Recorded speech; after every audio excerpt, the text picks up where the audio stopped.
Hello, everybody. Welcome to a surprise episode of Galavants through Rashiva. Apparently the DMs of our two campaigns decided to just switch days. So, here we are. And, we are currently down 2 players, as they are off at LARP. So, it's No, they died.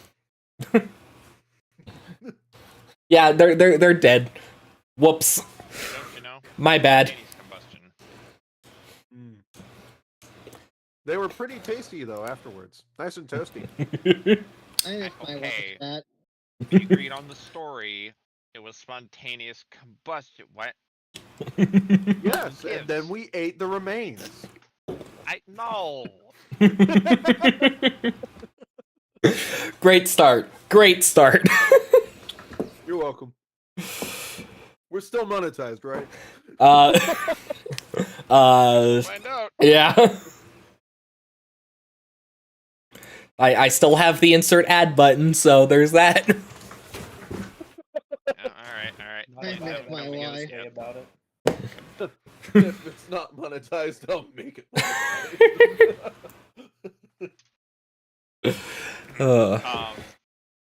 Does anyone want to do the recap for what happened last time? Coca, I already know you're raising your Nothing hand. happened. I- Nothing at all. We killed a bunch of rats. Yeah, rat Scary kaiju. mutant rat plant things. And it was about to go explodey, and then I vortex warped it away, and then it did explode, but in a safe-ish spot. Well, Mildly less dangerous. Yes, again, safe-ish. All right, not. I don't still like. I don't probably think OSHA. populated. I don't think OSHA would put their stamp of approval on what I did, but I think less people got injured or killed from that than what would have if I had not taken that course of action. Casualties were minimized. And then Val was disappeared, but confirmed to be alive and okay, and will be coming back sometime Yeah. mysteriously. Makes it very convenient that his player's gone. And then Indeed. Mara and Lana, not Lana, Mara and Gavin both went back to the other continent, which they were very much surprisedly taken away from at a moment's notice to bomb the living shit out of a city. Literally carpet bomb. And with Barrick also gone, it's just the 2 lovebirds left over to clean up the damage. Huh? Wait, what? Wait. So this is the scene where the 2 new characters, because of their newness, will start furiously making out with each other. I don't know if that'll happen after one punted the other. Don't worry. That's You a don't know sign what of I'm affection. into. Okay. It's called hate fucking, Lana. Get used to it. Oh no, sucking people smarter than you is a big sign of affection in Lisa's culture. Trust me. It's a cultural thing. Straight up beaming your friend like 8 feet away. That is a sign of affection. Romantic interest. Okay. Well, with this scene set, which of the 2 groups would like to begin? We'll do either Gavin and Mara, or we'll do Zerzan and Lisa. I volunteer those 2 because I don't really know what to do, so. I volunteer the other 2, so I volunteer Zerza and Lisa because I'm still eating my orange. okay. Yellow. I don't know, man. It is mine. Okay. I'm down, I guess. Some Zerzan had an interest in whatever whack-ass thing it was Gavin shot, but he disappeared, so I ate him. My bad. Understandable. He is delicious. Okay, Mr. DM man, Mr. Fella, Mr. I am leading the story and making the narrative. Why don't you start us off with what's popping off in the Dwarven Kingdom today?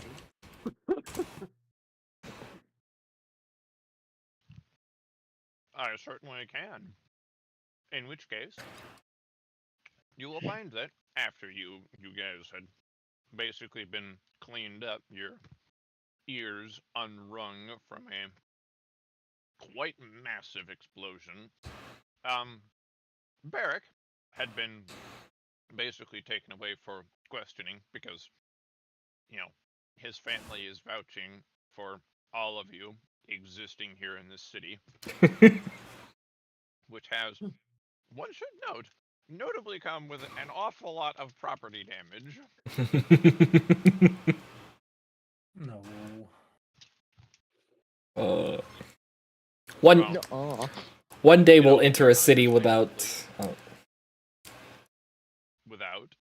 without committing accidental terrorism. Hmm. One day. Indeed. Hey, we're not the ones who committed war crimes. That was the rat. Wow. Hey, that means somebody else actually did something before Gideon could. Hey. Oh. It turns out Gideon sent the rat. He wasn't finished. Hmm. Hmm. Hmm. Oh shit, missed a spot. Oh. I got. So, effectively, Zerzan and Lisa had been guided by the city guards back to the Rune Shaper household. Basically told, stay here for now. Yes. Sit. House arrest. Stay. I'm surprised they didn't escort us right into a jail cell. See, that's I what suppose. the questioning of the Rune Shapers is about. You could likely infer they're determining what should be done about the lot of you. And indeed, whether the Rune Shaper household as a whole will step in on your behalf.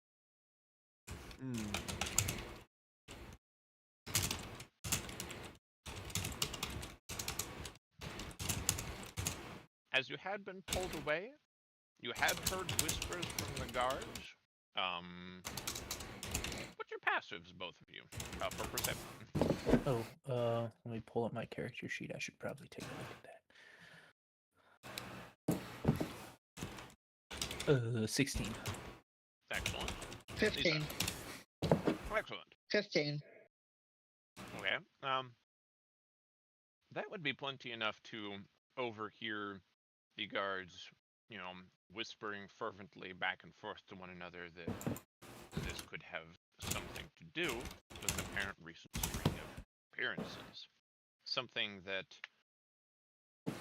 may have been mentioned at the gates upon first entering the city, although that was quite some time ago. But indeed, you hear that there have been some odd strings of disappearances. If either of you should like to try and listen in and hear anything further, I'll have you make a perception check for that. Or, I think, alternatively, investigation. I'll probably try to take a listen at what's going on. Information is always good. Okay. And what was that, Koga? Yeah, at least we'll try to listen. Gotcha. Okay. What kind of check did you say that was? Either perception, or I will grant you to use investigation, should you have proficiency. Ah, well, that, my friend, is a 24. That, my friend, is an 11. Nice. Lisa, you attempt to hear, you attempt to listen in, but like you kind of like lean just a little too far, and your ear kind of re-pops a little, so you gotta kind of give it a little smack, and you're distracted by that. Zers, on the other hand, your little gobbo ears do a very good hears, and you are able to hear this. Have you heard? There's something about creatures snatching. What do you mean snatching? I heard that comes up. There's something like, just leaves a desiccated, empty body somewhere. Hey, what would even do that? That's not something that's natural. It isn't even anything magical that normal. No, I'm just telling you what I heard. And at which point you hear them continuing to speak, but as you're being led, you are pulled too far away to catch anything further. Okay.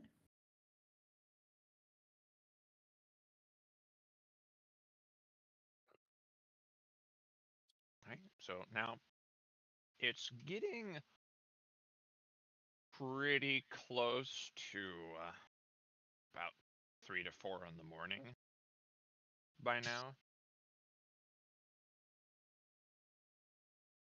Though, at this point, most of the city is well and wide awake. I wonder why. And it is just you, Lisa, and the guards escorting you. And Zers is assuming. That was to mean you.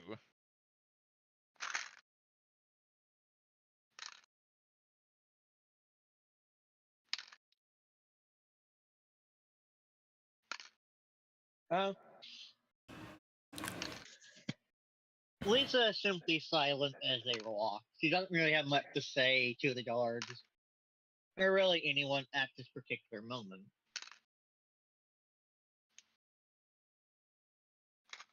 I do not like how much you're rolling. Sorry, I'm just actually playing with the dice right now. Oh, okay. This isn't to make anyone nervous. This is me just having fun for But making everyone nervous is the fun of being a DM. You should have rolled with it.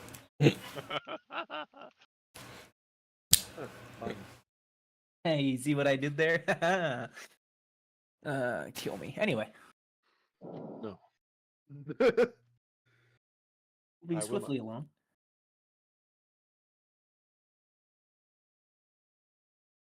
So, Lisa, you started with something there? No, I explicitly said Lisa's not saying anything because she doesn't have a reason to right now. Then, presuming the both of you walk in silence? Yeah. Yeah. Zerzin's pretty friggin' tired right now. She's pretty mad, and the only thing she really wants to do is just fix her shit. Alright. Then you are led to the Runeshaper household without event. And are brought inside, and yeah, you're basically told, stay inside, don't leave, unless you are instructed to.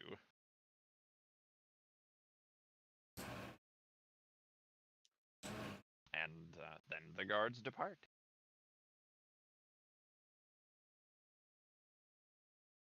Okay, so Lisa immediately tries to. I'm kidding. That.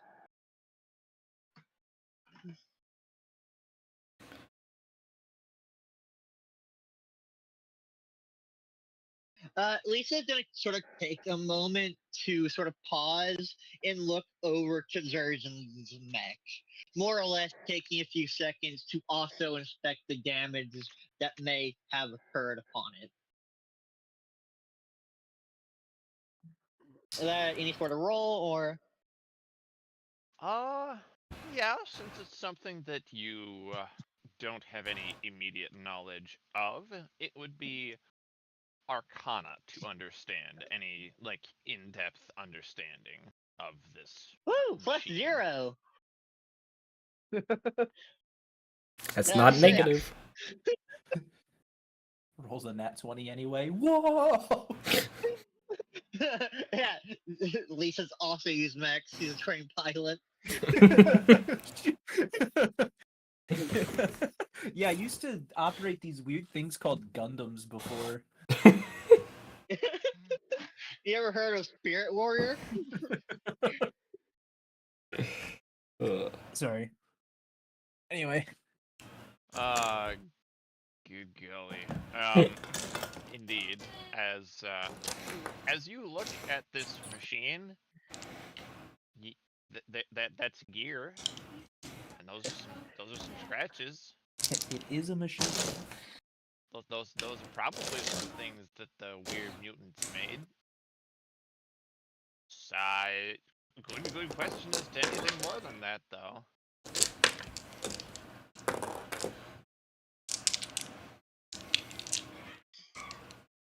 Lisa looks to the mech, to Zerzan, to the mech, to Zerzan, to the mech again, to Zerzan.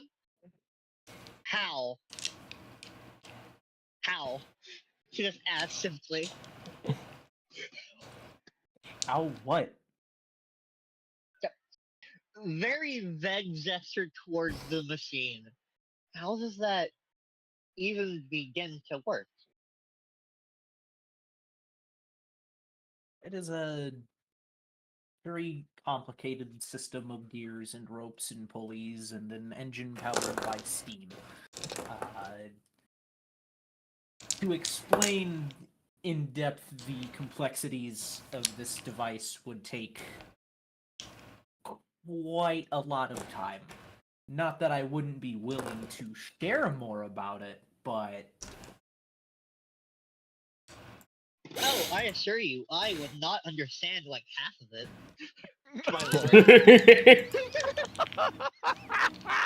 well, I am very glad that you said that, so I didn't have to. Uh, so yeah.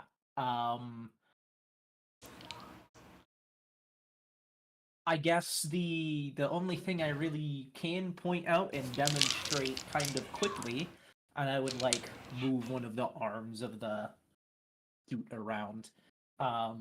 There's this pulley here with several ropes attached to it, and that's attached to this gear on the back. And when that gear cranks, it pulls these ropes, which make all the fingers pull in, kind of like the ligaments and stuff in your hand.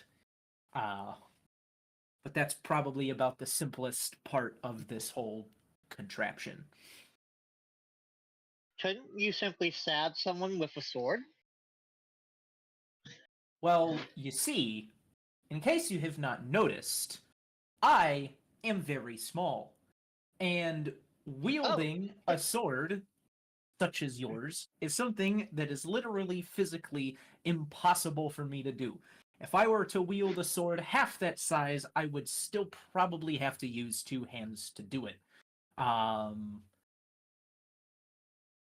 So yeah, this thing also sort of gives me some level of armor and a boost of strength that I otherwise would not have. Gives me, quote unquote, more strength and armor, but it doesn't slow me down any. So yeah. I also, I design a lot of other things other than just this. I have a lot of contraptions and devices and stuff like that. And well, it's kind of how I've made some of my money. And so I can take this thing to different places and show it off to try to, get patrons interested in my work. So it has other purposes other than just combat. Oh, that's quite a wonderful thing then. But I assure you, the sword I wield is quite light. I'm sure and rather positive that my lord, such as yourself, can wield it rather effectively. And as if to emphasize, he's going to hold it out. The Tristal Great Sword she holds. Okay. I just have to ask. How long from point to pommel is this sword? I imagine, because this is just my mental image, I imagine it is like a fucking Drake sword from Dark Souls, where it's nearly as long as her own body. So, and pray tell, how tall is Lisa? Let's see, I have it written down, I'm pretty sure. Lisa About is 17 leagues. 5'7".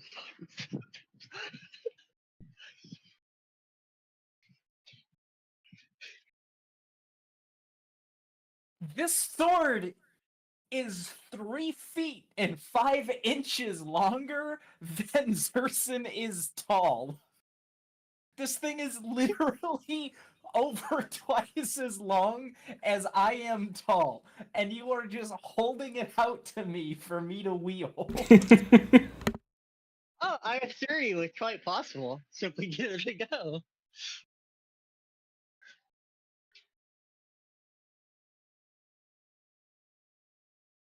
To say Zerzan has an expression of skepticism on her face would be a monstrous understatement.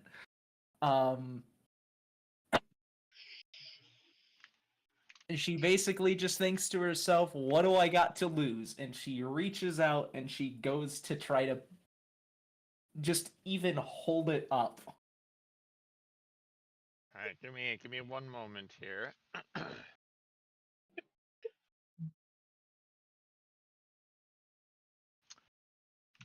So, Koga, I have a question to ask you real quick.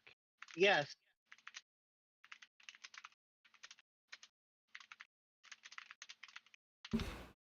Oh boy.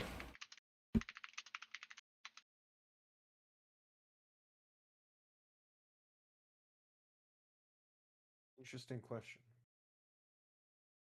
So, you attempt to take it, uh, for Lisa. Had you offered Zerzan the blade correctly?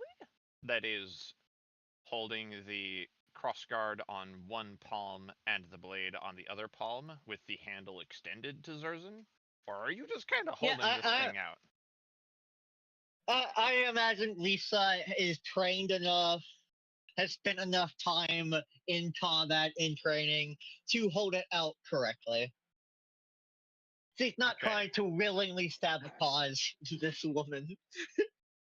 So, you put your hand on the handle, Zerzan, and Okay. at first it is indeed lightweight, yet when Lisa removes her grip from this sword, Oh it no. becomes instantaneously as Mjolnir, and you just drop with it as it yanks you from your footing and slams to the ground. Oh, perhaps I overestimated you. My apologies, good sir, good madam.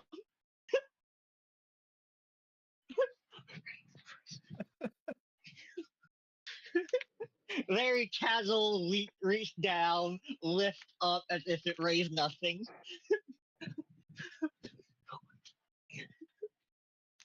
I That was probably the most casual insult I've ever heard in my life.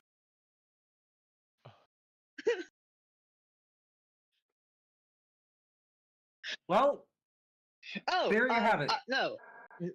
Look, I don't know if I could wield my that apologies. thing even in my Colossus. Hmm, interesting.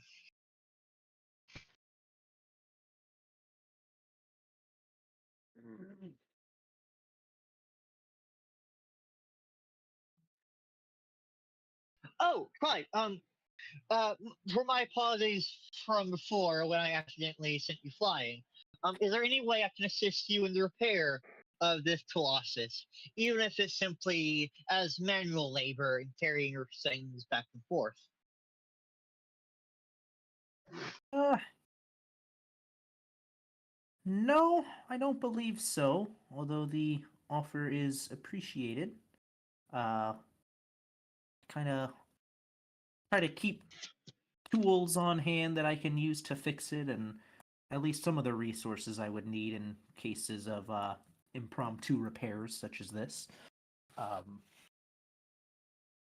will say though, even with your like out of character, even with Lisa's relative, lack of understanding on these things, you could probably guess just by looking at it, not how it functions, but in terms of damage taken, that it's not too bad, but stuff does need some amount of fixing.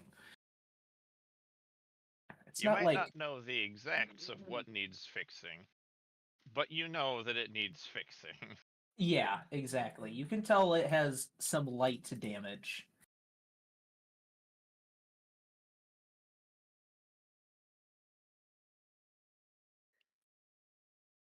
Hmm.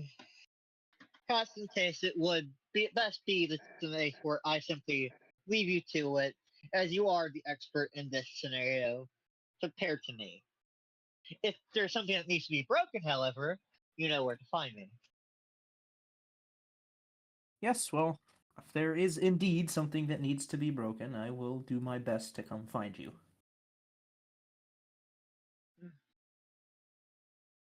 Oh, right, I don't have a room to stay in. Lisa simply leans against the wall. Shrug. Lays on the ground, no sleeping bag, no nothing.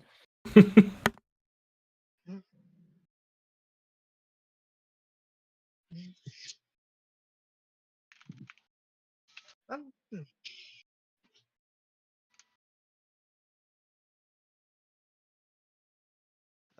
That is just a great mental image. Just plop.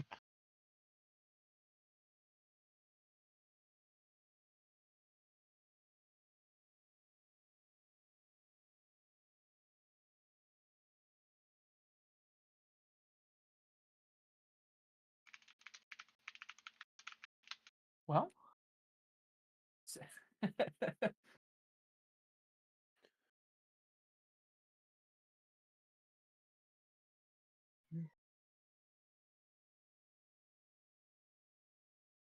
All right. You guys got anything more to do, or I don't. Outside of hunting, I don't think Lisa has much to do. all Uh, right?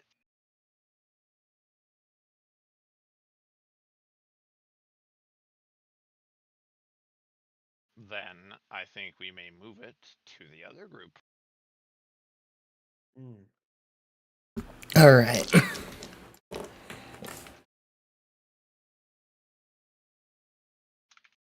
Back through the portal. Indeed.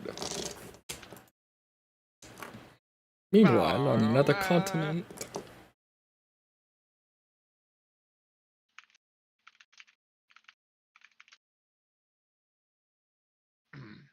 So yeah, you are at the home of Kitty and the good Dr. Gavin. What you two doing other than being gross and cute? Well, the first thing when we get back is I'm gonna come in through the front door again. Somewhat, well, healed up, but my outfit is probably a bit more singed and also frostbit and just looking worse for wear. I need tea or something. God.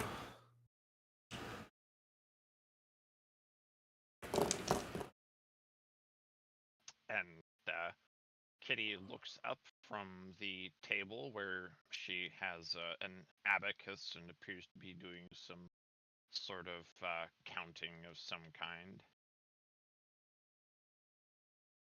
And then she blinks as she's looking at you and immediately hops up.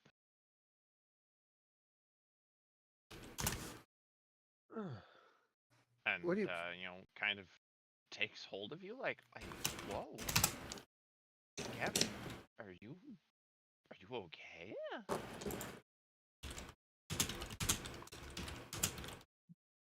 I think there's just too much happening for me today.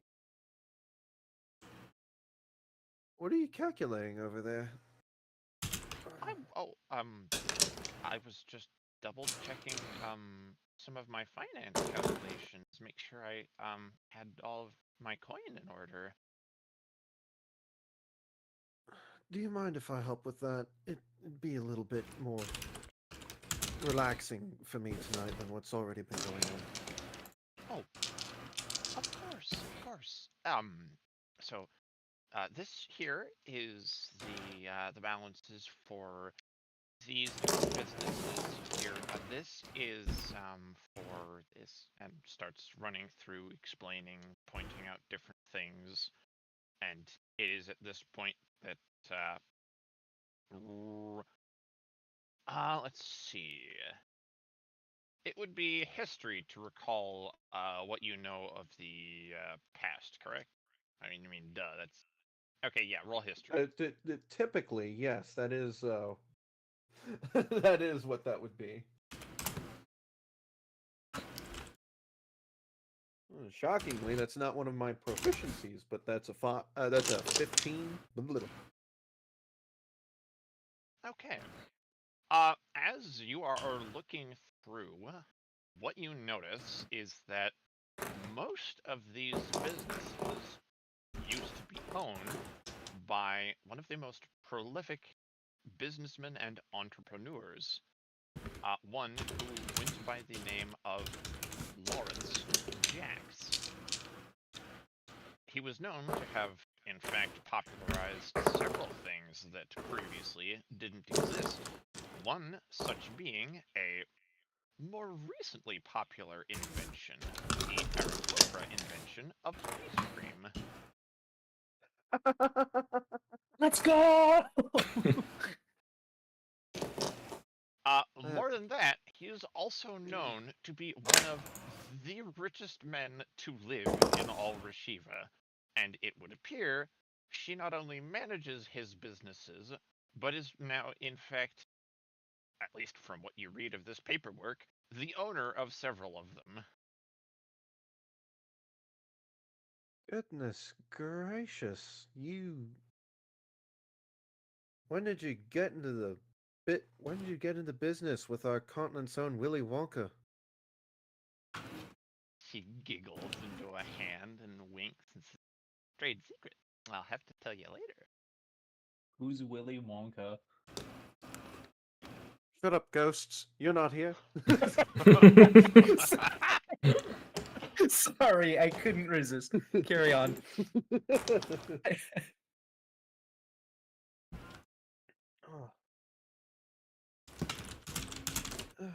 You'll have to introduce me to him. I'm a bit of a fan of the ice cream myself. Since I've gotten out of the time loop.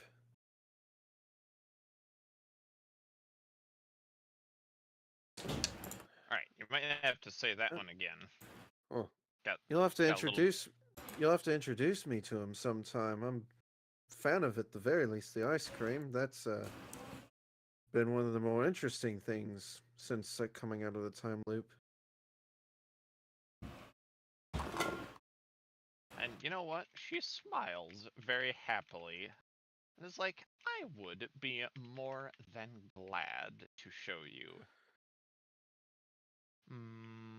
But of course, there's only one particular place I'm going to take you, because he makes the best ice cream. He's a drow fella, so make sure that you're, kind to him. They've a long history of mistreatment, as well as I'm sure you remember. My dear wife, I am a tiefling in a land of elves.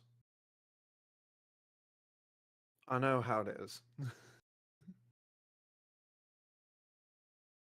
Oh, She nods, and in understanding, gives you a little on the cheek. I'll leave you to this. You go ahead and do your best working with mathematics at these, and I'll come check on you in a minute. Okay? all right. Oh, how's Gloria holding up? Well, healthy as can be, at least considering she doesn't have anything to sustain her in this world.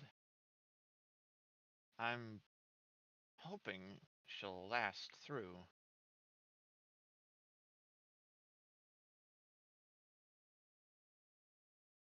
What does she mean by sustain her? I mean, Yeah.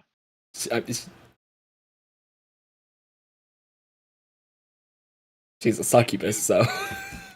Yeah, you'd at least be aware that should a succubus find someone to actually truly wed, they literally need to lie with them at least once a week to remain fully healthy, and will die if they are incapable of doing so. Ah.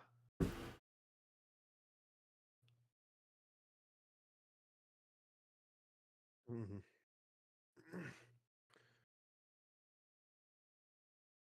Would it be possible for her to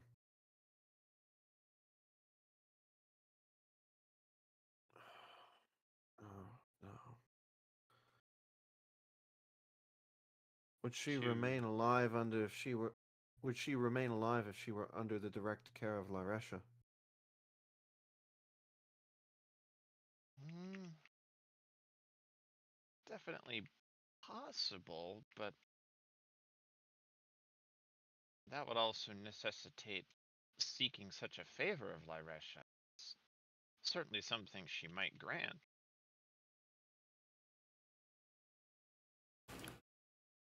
Considering the circumstances, she might be a little more willing than not.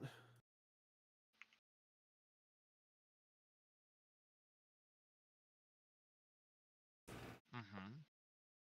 You might well be right. Oh, um, out of curiosity, completely unrelated. Um,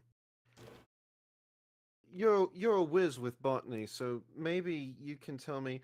Do do you know of any plant growths or substances that can produce chemicals or fluid that spontaneously combust with exposure to the atmosphere?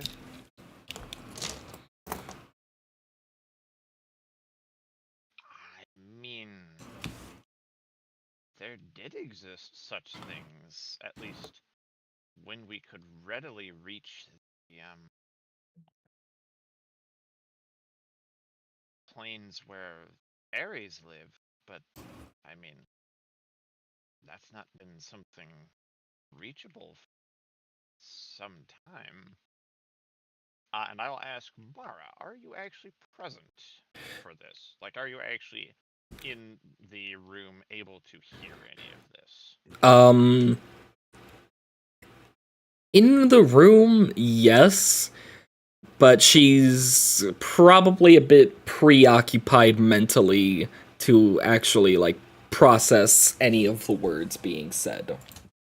Completely unconscious. Smack head, forehead into table. Boom. The table That is sounds like cracked. Mara during the morning. Average Mara activities. Oh God, it is the morning. Or yeah, it certainly would be, because you guys would probably have just thunked and gone to sleep, I should imagine. Unlike Zerzan and Lisa there. Uh,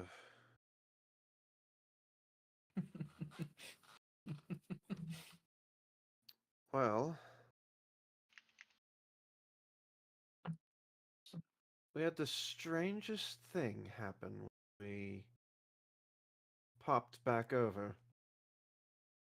The rest of the group was being assaulted by mutant rats, the best I could tell. They looked like were-rats, but somehow just a lot worse and a lot dumber, which is shocking. And then they kind of grouped together into a kaiju.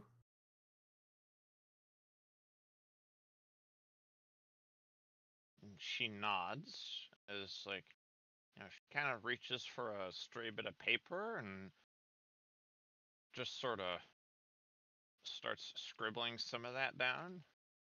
When it was about ready to fall apart and die, it started it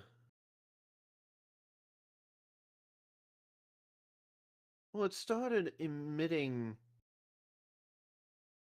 liquid, very poisonous and acidic. But it wasn't too much to be wary of so long as we got back. But Val thought he could tie it down, I guess, with plant growth, and there must have been some sort of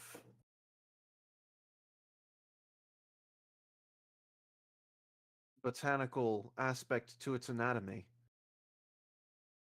because it grew enhanced instead of being tied down. And the liquid itself changed, and it started to grow membranes, pustules, full of it. Glowing, swirling liquid. And as soon as it broke free, it exploded violently.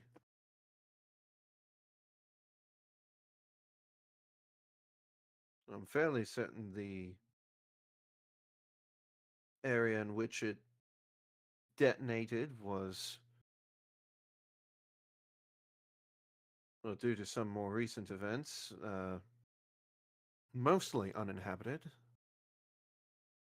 But let's just say there isn't a city block there now.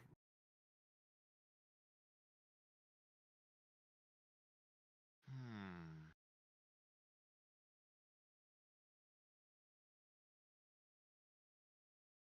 She Yeah, nods, and after some time, she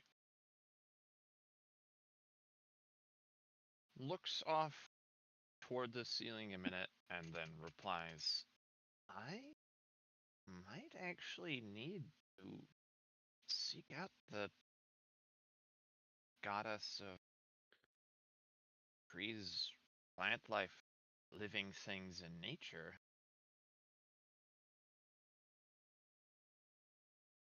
That might be the only real way I can give you an answer. It's so usual.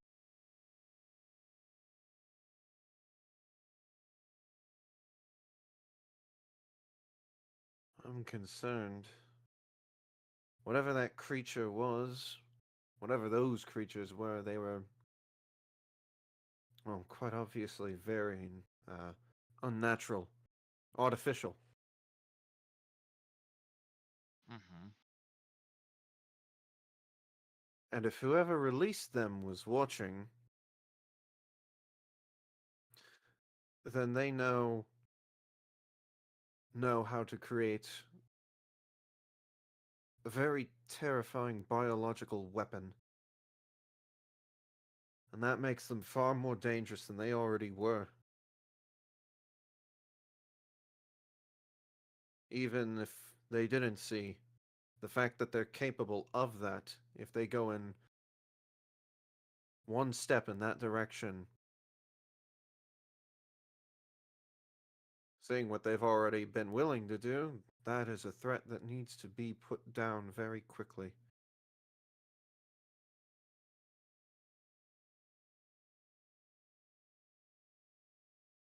I see. I see.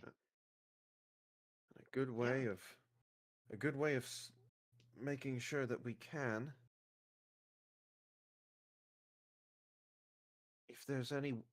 if this liquid is more mass produced, it's extraordinarily dangerous. But if there could be a way to neutralize it, render it inert, that'd be worth looking into.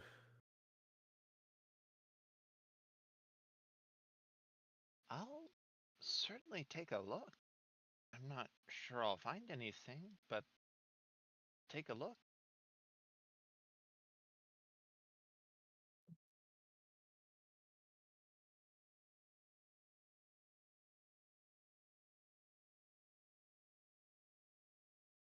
Thank you. That's all I can ask.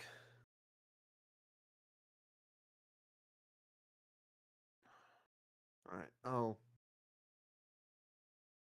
finish up these finances here for you. And then, I don't know how long it's gonna take for Mara to really wake up. About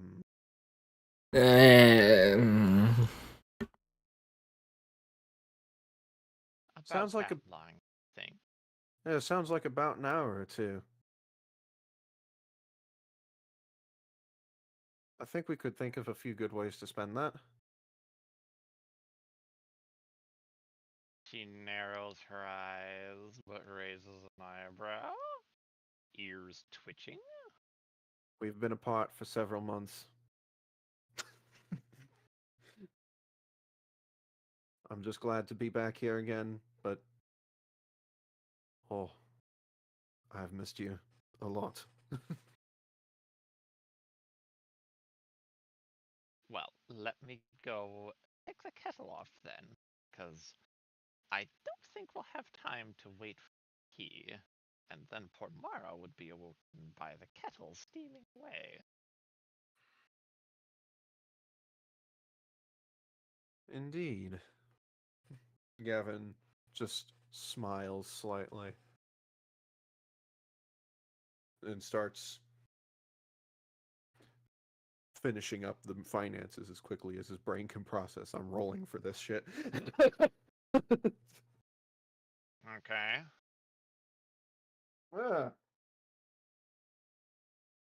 Wait, what bonus would I add to this? Just raw intelligence, arcana? What am I doing? Investigation? I'll say raw intelligence. Ah, 23.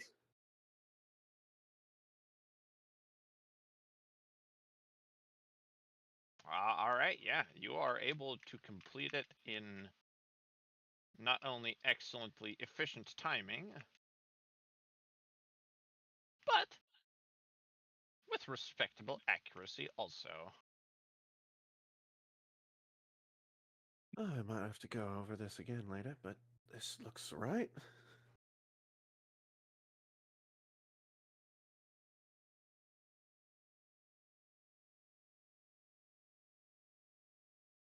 And then Gavin goes to his wife. Excellent.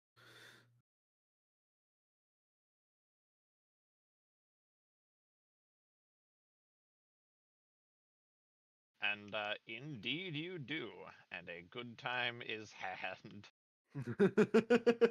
Roll for it. Roll for it. Ah, I mean, heck, natural if you want. 20!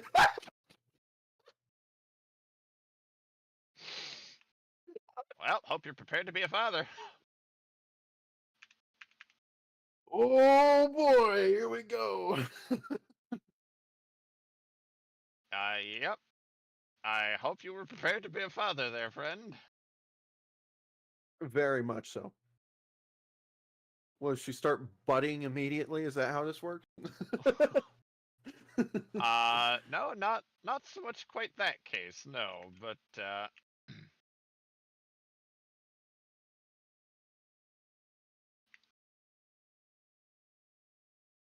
at least with your lycanthropic sense of smell, you know that there is a different quality about her.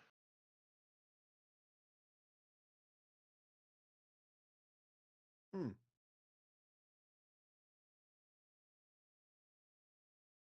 So, when Mara gains consciousness, what happens? To Mara.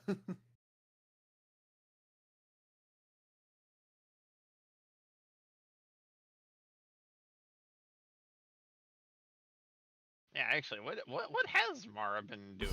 Like, in fact, here, I'll ask this. You want to go on a crazy dream trip? Sure. All right. Mushrooms, let's go! LSD. Woo! LSD. Woo! All right. Then,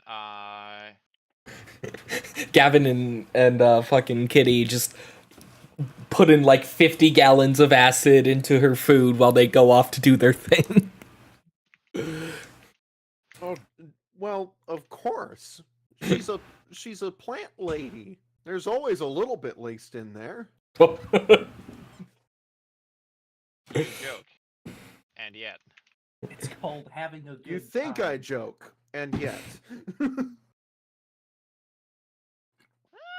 fair enough. Always remember, chocolate comes from cacao, not from coca. Cocoa makes cocaine. You know, that sounds like a meme.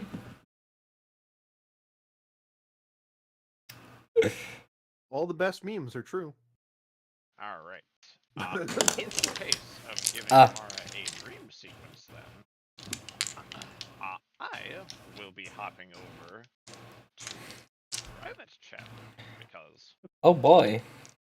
Yeah. Oh, dang it. I wanted to play the Dream Theater. And The you little can, Dance you of can have. Eternity. I'll let you intrude music wise on something else that we subject Mara and company to. Oh. Alright. Alright, so yeah, I will see you over in that channel. All right. Boop, boop, boop, boop.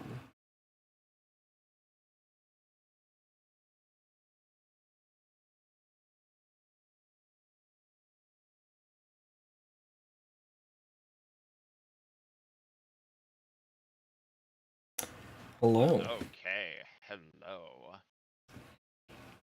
Oh boy.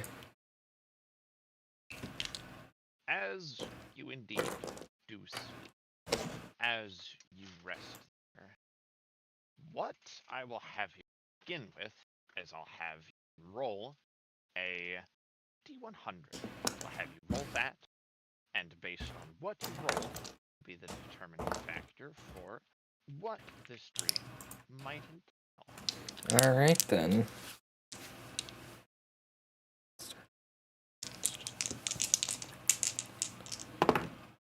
That is an 83. An 83. You dream, and as you do, there's an awareness that comes about. That sense of, you're aware that you're dreaming. That kind of feeling. Right? Right.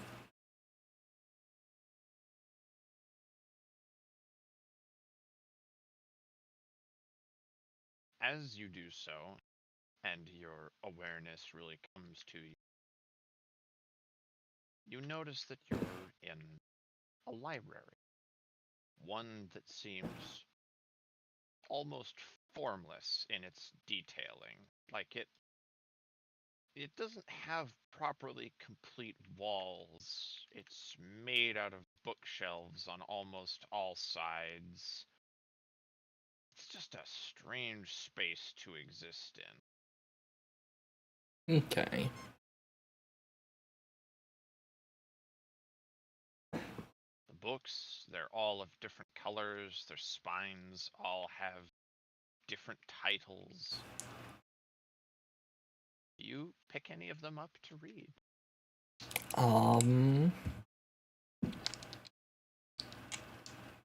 Sure. Yeah, just grab a random book off the shelf. Alright. Grabbing a random book, you see that this is titled Events That Have Occurred Past. It's also something noticeable that even though you see the titles of the books as you're looking at them, you can't actually read them unless you're holding them. This one only seems to make sense now that it's hands. And as you open it, leaf through it, seems to describe some past version of Rashiva. Huh. As if it's a log. Studied and studied, and yet no change made. Reset. Try it. Are the last lines. You're cutting out. Oh dear. Might be that Mike was too far away for me to speak that quietly. So here.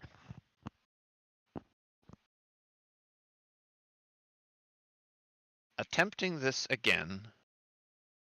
I've tried and I've tried, but no different outcome. Resetting. Going to try it again. It has to work this time.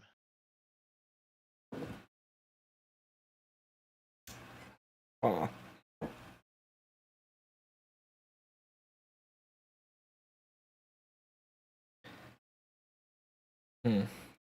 And you said that's at the end of the book? Indeed. The rest of the contents seems to detail things that don't even really, make connective sense. Interesting. Like, it's talking about places that, as you think about it, they don't even exist. Or so you think. What I'll have you do is I'll have you roll. Actually, yeah, I'll do it this way. Make a wisdom saving throw. Alright. Oh, that is a 2.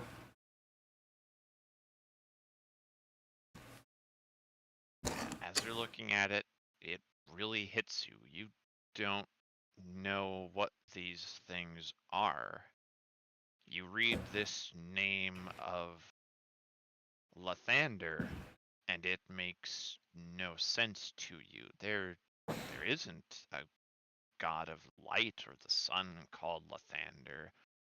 You read other names. You read something called the Nine Hells and see as it is described as some plane of torment, limitless warfare split into 9 different levels. Yet you don't know this exists. The only thing you can think of as being an equivalent is the Trialed Halls, where the Lord of the Halls, Abel, makes his rule, the keeper of those souls whom have committed evil acts but have the chance to be redeemed. It is the means of testing these souls, whether they be permitted to enter into the golden fields of Ophelia. Reading further, you hear of this place called the Feywild. And at this, I will permit you to make another wisdom saving throw this time at advantage. Okay. That is an 11.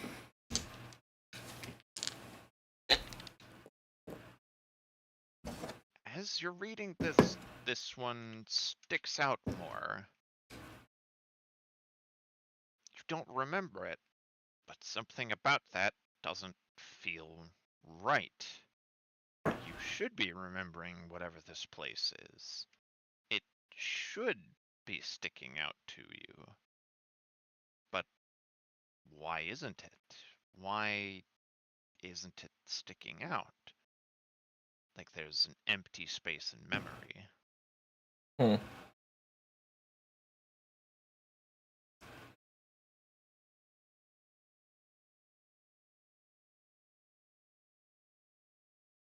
Interesting.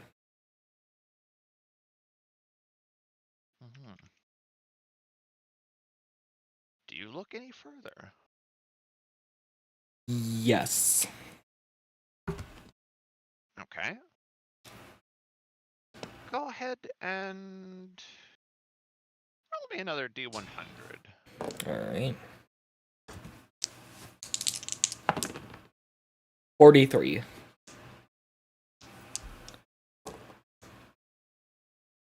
This appears to be a historical record. This one seems to actually give a full-on description of what each of these places are, of what they contain. And we'll give you this third chance here. Make that Wizardium Savang throw. Alright. Wow. And once more, do it at advantage. Oh, okay. 11. Oh, geez, again?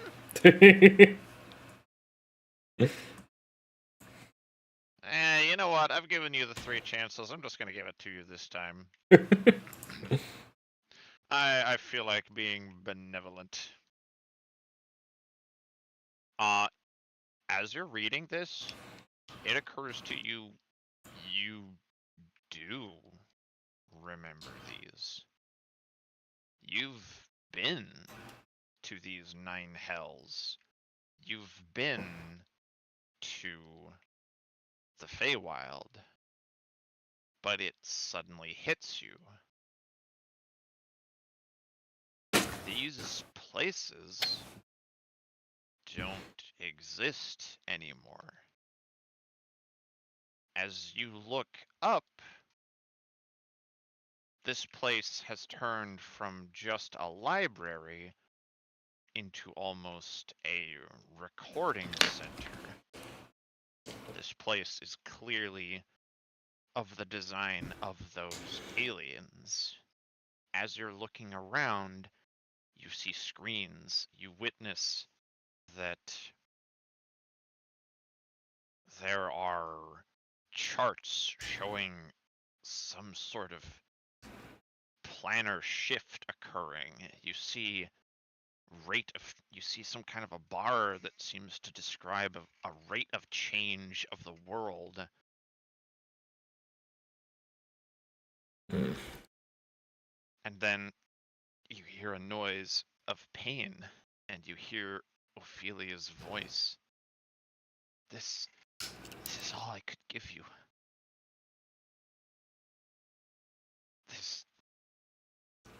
I don't know what's happening, but there's something grave occurring. Be on your guard. What? What's happening?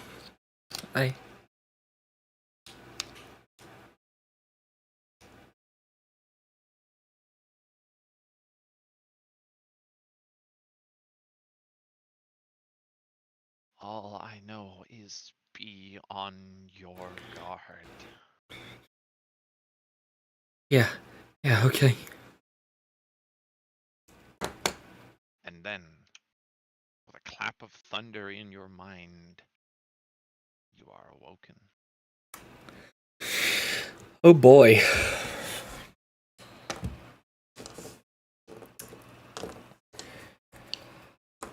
All right. Well,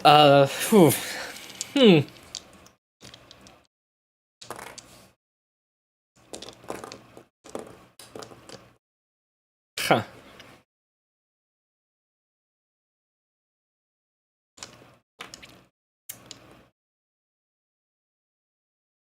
Well then. All right, All right. let's head back. Indeed.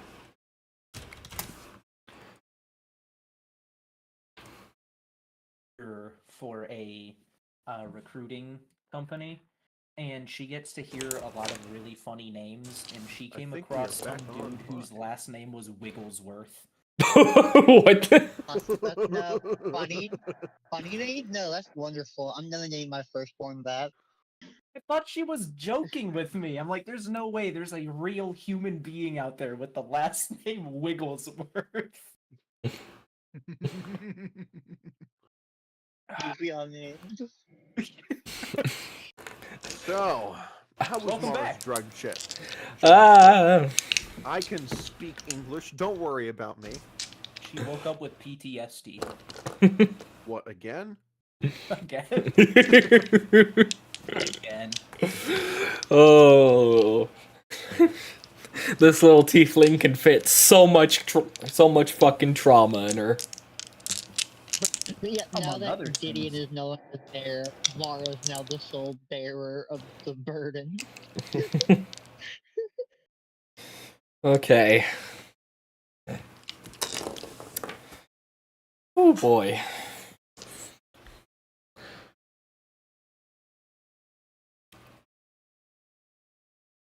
How are you doing, Alrighty. Lana? What was that? How are you doing, Lana? Oh, I'm doing great. I'm having a great time over here. Oh yeah, he's been cooking. He's been cooking. But is he cooking with coal or gas? Nitroglycerin. Mm, That tracks. Yeah. That tracks. Yup, checks out.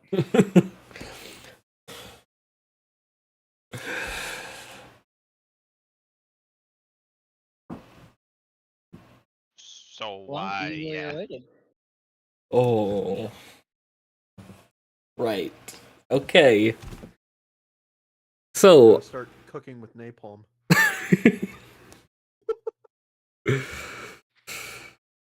um,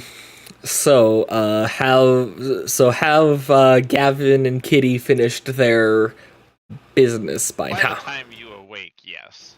Okay. Roll for it. Sorry. Roll for it. Uh, so, Have they gotten dressed yet? Well,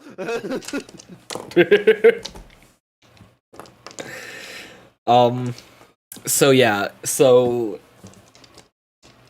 you'll see Mara suddenly jolt awake in her chair as she stares off with wide eyes and is panting slightly.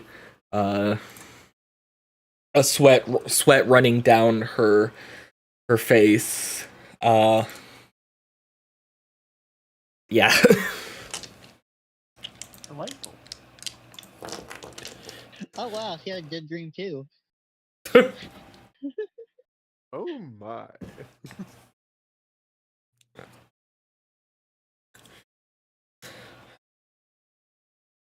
Gavin I don't know if looks it was over. a good dream, you could call it, but Certainly informative. Gavin looks over and raises an eyebrow.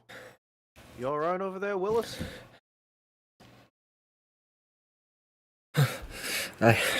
She wipes the sweat from her face, quickly stands up, and looks you directly in the eyes. Gavin,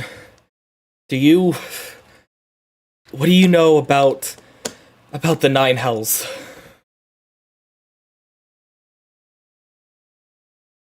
That's a good question. DM, what do I know about the Nine Hells?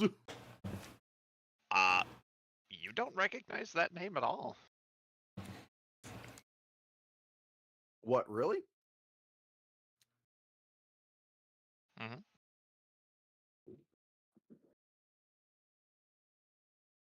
In fact, like the way that she says it with that expectant remembrance, like it's a little strange. Like, what kind of dream did she have? I.e., what? eh, Are you referring to the plane of hell? Are you referring to the hell planes, like The where Russia is, or? the no the okay. What about the Feywild?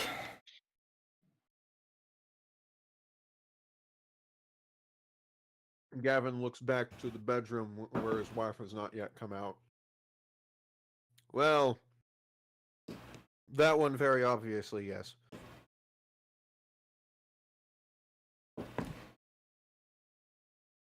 I will ask you, make a wisdom saving throw, Gavin. Oh, okay.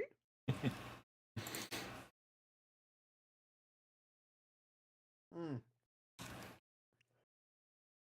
See, that's just the thing. That's one of my weak saving throws, so that's a 14. As you say, most certainly so,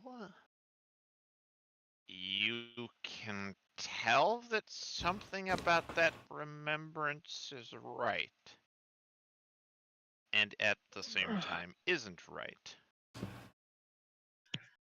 Like, there's a part of you that remembers it, that is a thing, but then there's also a part of you that knows the way to where fairies live has not been opened in some long years.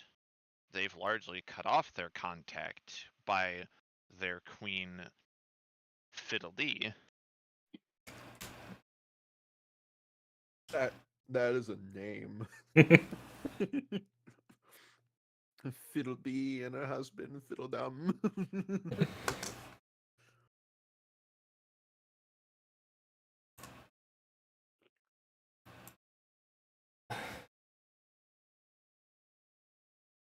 Mm-hmm. Actually, the more I think about it, yes, but maybe. I don't know. Okay, what about Lathander? You have never heard that name before. Okay, now you're starting to concern me. Oh no. And she immediately goes and just walks out the front door and just leans against the door frame, holding her arms together, just very visibly starting to panic. Gavin is immediately going over and arms on shoulders. Hey, calm down. Breathe in. No. Slowly. No, you don't get it. We've been there to the Nine Hells, to the Feywild, but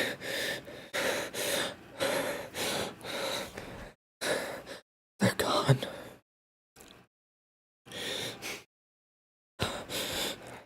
Alright, I'm not entirely sure I'm following, so I'm going to.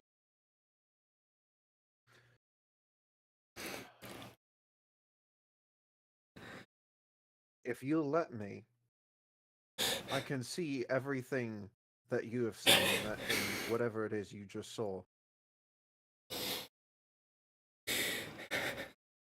I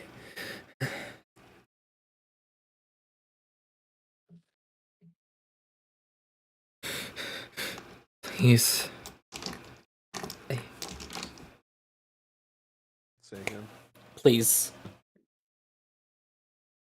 Gavin will put his hand up to her face kind of Vulcan mind meld like, and I'm going to cast Detect Thoughts, and I'm going to immediately go deeper to see whatever the fuck it is she's talking. Okay. Okay. Basically, I'm reading her mind. Everything. You can roll a save or you can auto fail it. If you auto fail it, just go through and see everything. Resist. Yeah, Mara's gonna auto fail it. She's letting him in. All right. I get to do that once a day. Dispater So- tieflings are funny. As you look into these memories of Mara, you find this dream. You find that it is divinely granted. I mean, that much is at least apparent by the sheer clarity of it. It is much clearer than it would be just by its existing as a dream, right? Mm.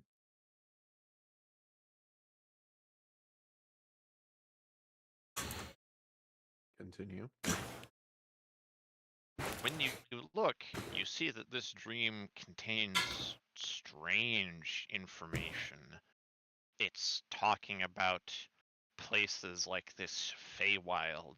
You see that Mara's going through this library, reading books that contain odd texts such as restarting. In fact, Mara, if you want to try and actually give a more full description, instead of me just giving the footnotes version. All right. Yeah, so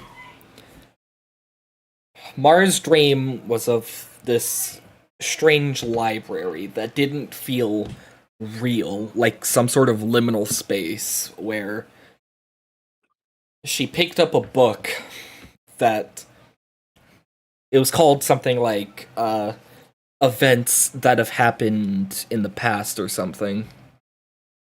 And as she flipped through it, it seemed to just be a history book on Rashiva about and at the end there was something about trying and resetting, but not getting the desired result. And as well made mention of both of things that Mara didn't immediately recognize, those being the Nine Hells, the Feywild, and Lathander. But soon after, she is able to remember that not only does she know those places, she has been there, she has met Lathander, and for some reason those memories just weren't able to be accessed. And this was followed by Ophelia's voice, very panicked, telling her that something is happening and to keep her guard up.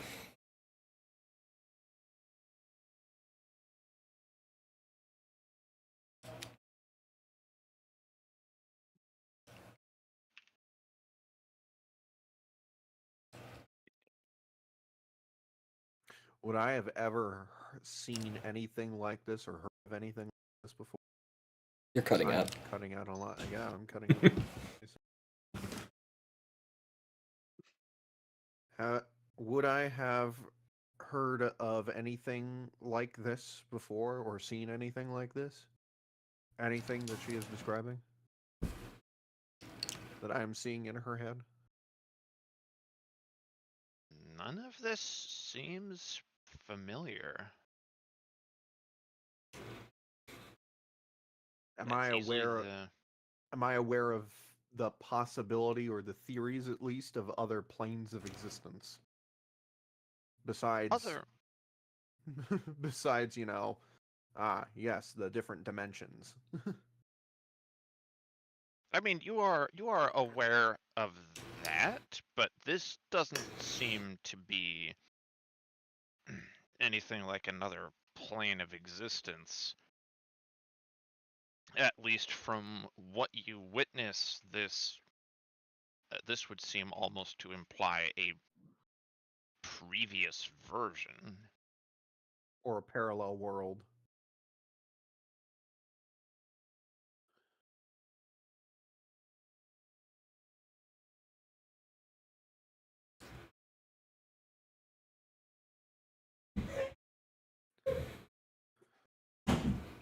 Well, that certainly complicates things and brings many questions to mind.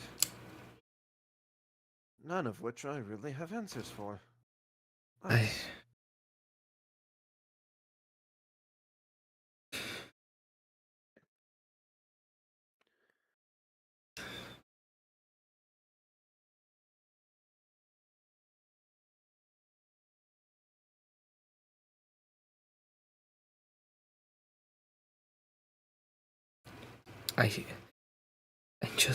I but I don't. Something's happening. Something is.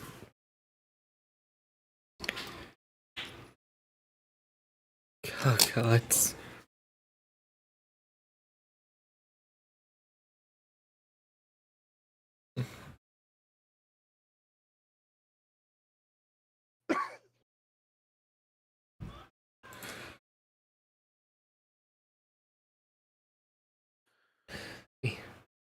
We need to tell the others.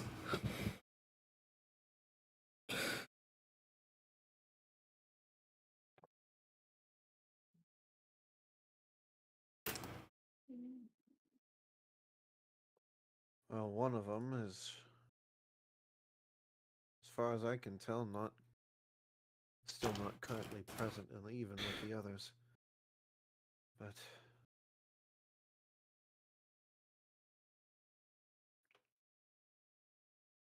I still have questions.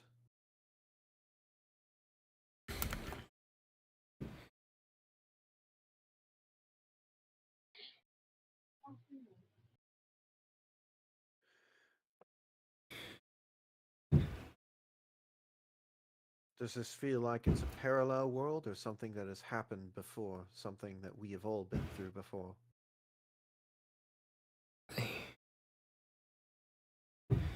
What do you think, Mara? I don't know. It's all. I. f- I feel like I know I've been to these places before, but at the same time, it doesn't feel real.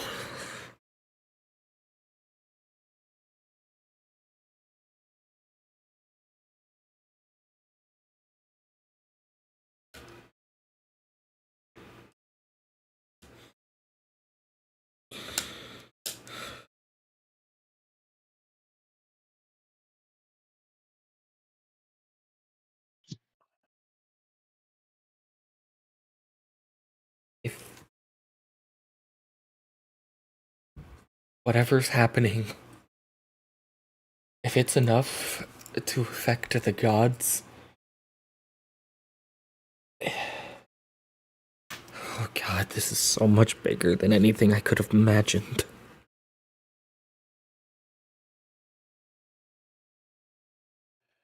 Keeps seeming to be that way, doesn't it?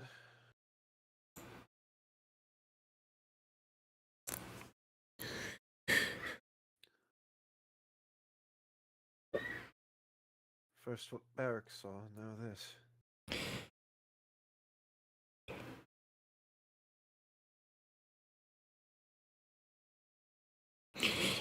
even know what happened to me. Fucking.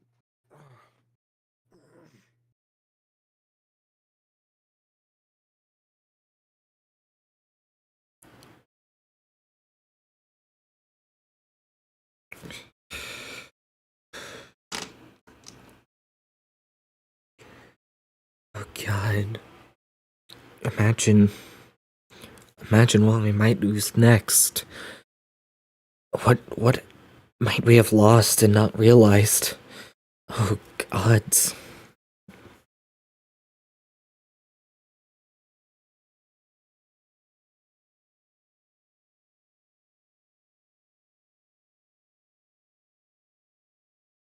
Well,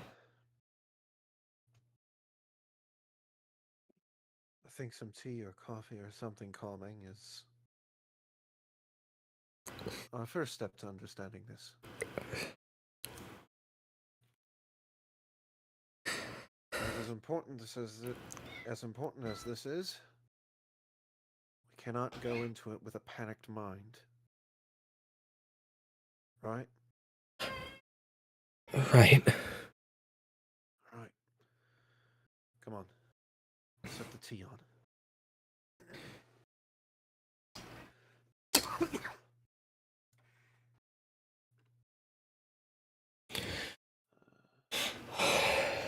She takes a deep breath and she walks back into the house.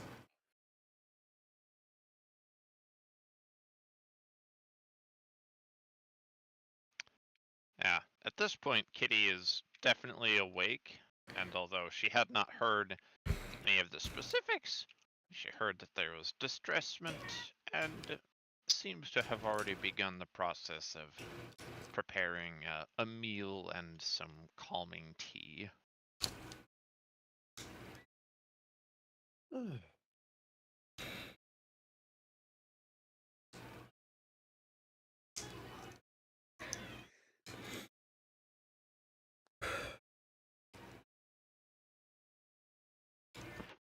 And she waves to you as you all walk up and smiles kindly to you, Mara, seeing that whatever distress seems to have occurred seems to be yours to bear.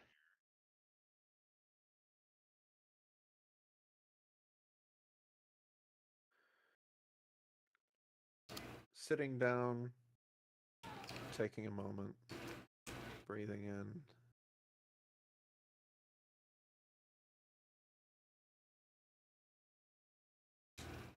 Gavin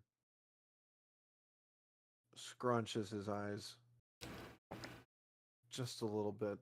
His nose, eyes closed, nose closed. Nose closed. Nose closed. Yeah, definitely. Gavin sniffs the air a bit.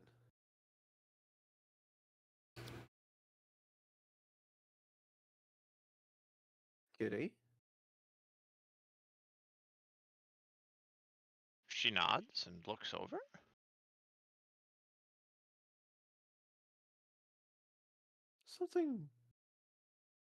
Something smells different.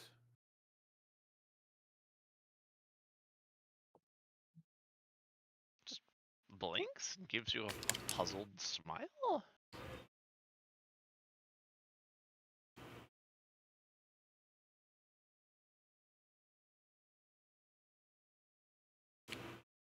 Have you changed to perfume or something? Well, no, I mean, I smell just as flowery as normal, at least to me.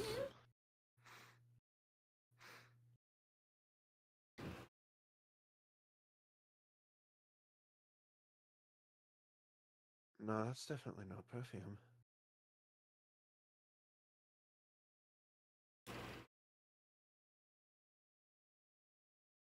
Huh.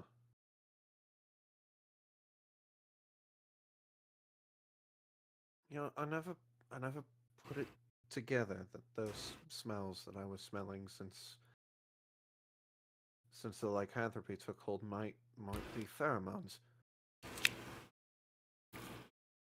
Huh.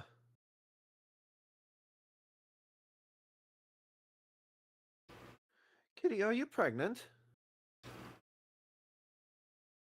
She makes a little as she tried taking a sip of tea and goes, "Well, you were very uh productive last night, so uh It only takes a night. sorry, I caught me a little off guard there."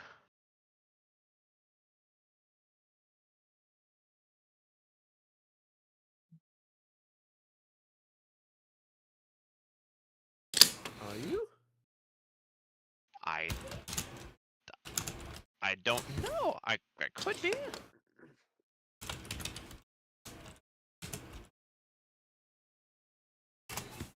Gavin kind of just stares at her and is kind of wide-eyed, and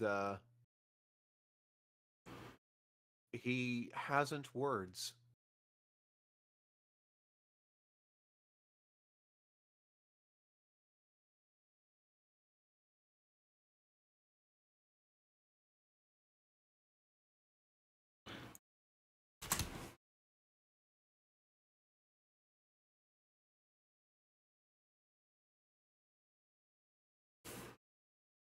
Understandable.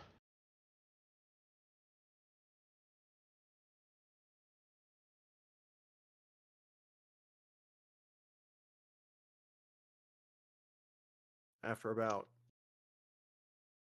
30 seconds, he'll get up and be like,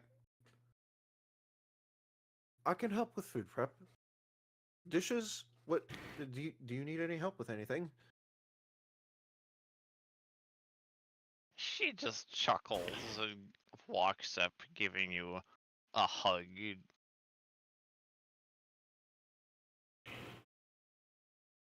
And this is specifically a smother your face in the titties kind of hug.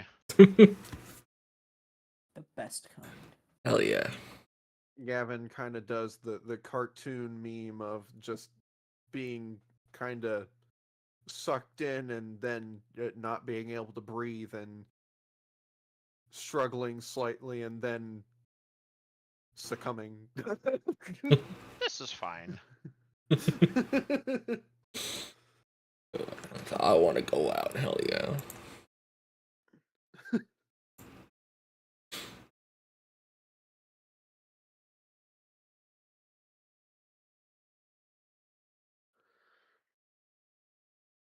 And after breakfast. she goes, I will happily take care of all the breakfast prep.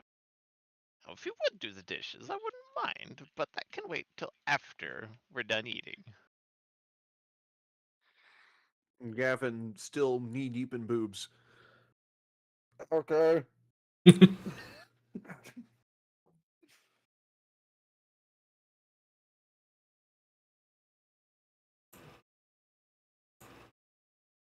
He'll pick up his head eventually and give her a peck. Excellent. After which she scurries off to finish making food. And Gavin just kind of scoots back to the chair next to Mara and just kind of does the stunned collapse sit into the chair. Just staring forward, eyes completely wide.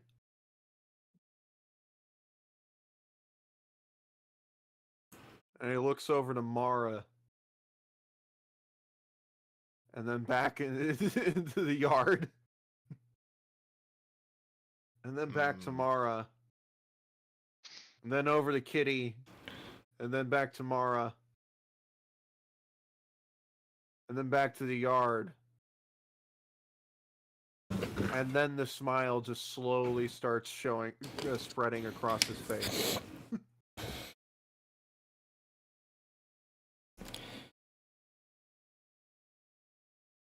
Man pleased with a job well done.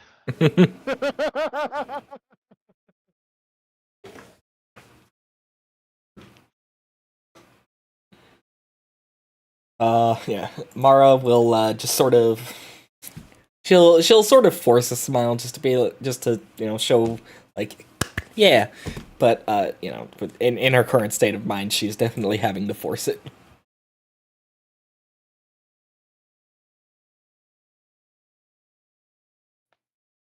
Like, this is a Mara that would normally be absolutely overjoyed, but presently the emotional damage is awful strong.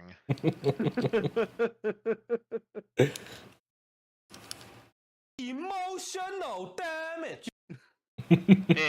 Exactly. Ugh.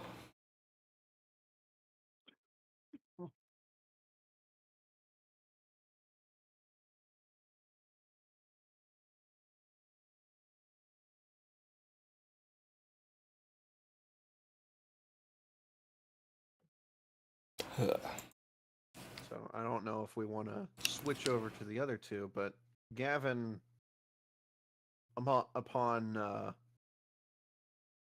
eating, after eating, the first thing he'll say is, "Well, food and calming tea has been achieved. Yeah. The next step is researching how to contact the goddess of time." All right. Would you like to assist? I'm sure we'll have something in the library at the castle. I, I, I, I've never been good at research. I'll let you handle that.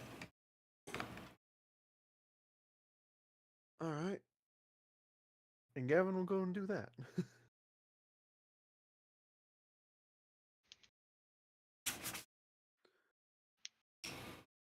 Excellent. Although, for that, you might as well just return to the Dwarven City, being as they have the single largest library in all Rashiva. Sure. But it's good to check all sources. And Gavin knows the library here. He knows where to check. So he can do that in like 15 minutes or something. Well, that's fair. That's fair. If he doesn't find it here, then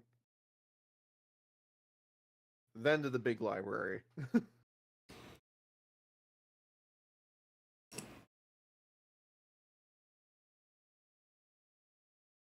Shall I roll investigation or something? I'm looking into. Give me just a second here.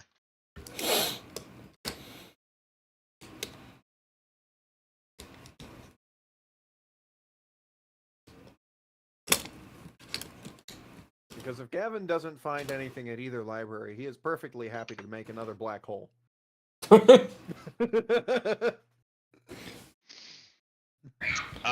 So or at least threaten to do so.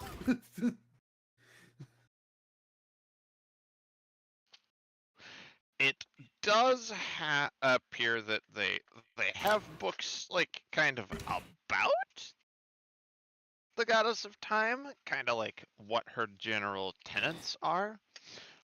But I mean, this is already something you've read before, so it doesn't actually contain any of the info you're looking for. Right. Well, back tomorrow.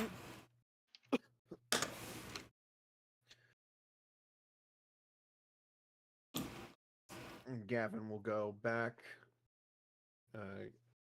gather Mara, and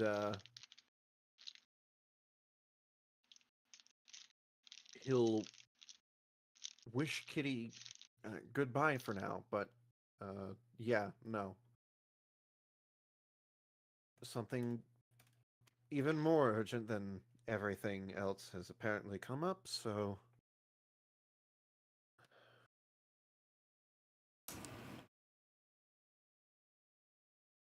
I will come back to visit when I can.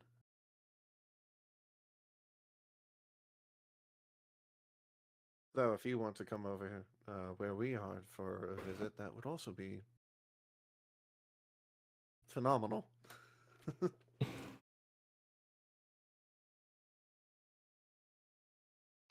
She smiles and ruffles your hair a bit. Which, oh boy, due to that like anthropy, oh wow, that feels nice. Did my hair just get thicker, or did it get coarser, or what happened? Dog Brain says pets go burr. That's fair.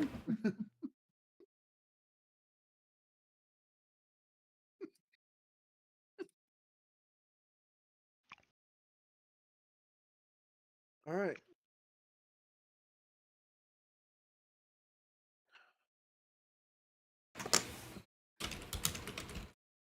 All right.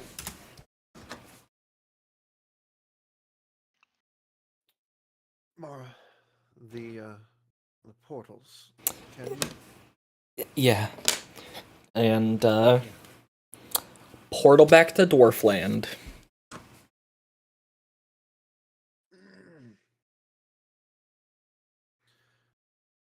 Yes, Dwarfland 2, the dwarfening. Warmth. To Dwarf Fortress with the Dwarftress. with the ASCII art style and everything. Indeed.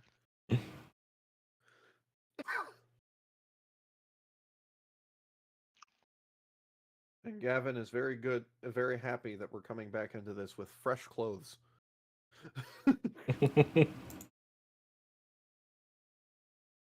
Indeed. That's gotta be nice.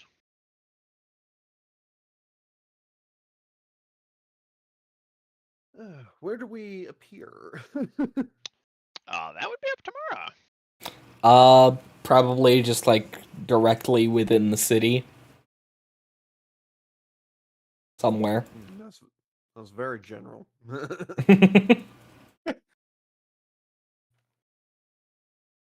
going to the city. Okay, where in the city? The city. The city. She didn't specify where in the city, so 3,000 feet above it. Wait a minute. And you forgot the carpet. Whoops.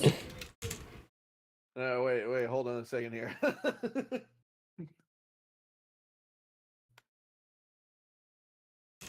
So, yeah, you guys kerplop into the city,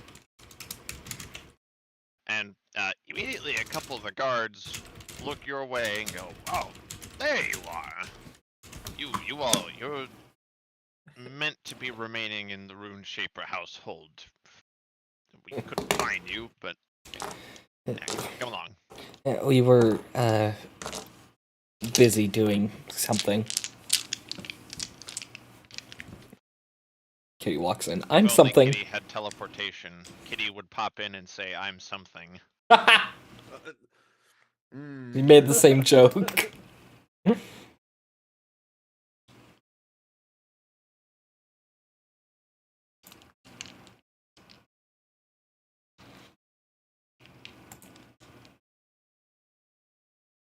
Alright, so they're taking us back to the Rune Shaper house, I guess, then. Yup.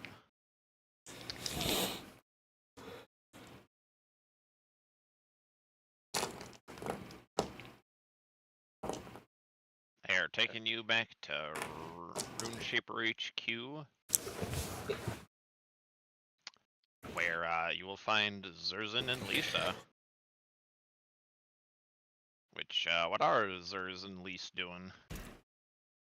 Things that cannot be described on stream. Like what? Ah. Scissoring?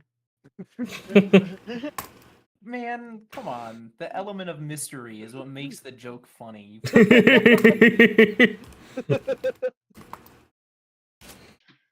Have we done a long rest or a short rest since the This would whole count event? as a long rest. Alright, thank you.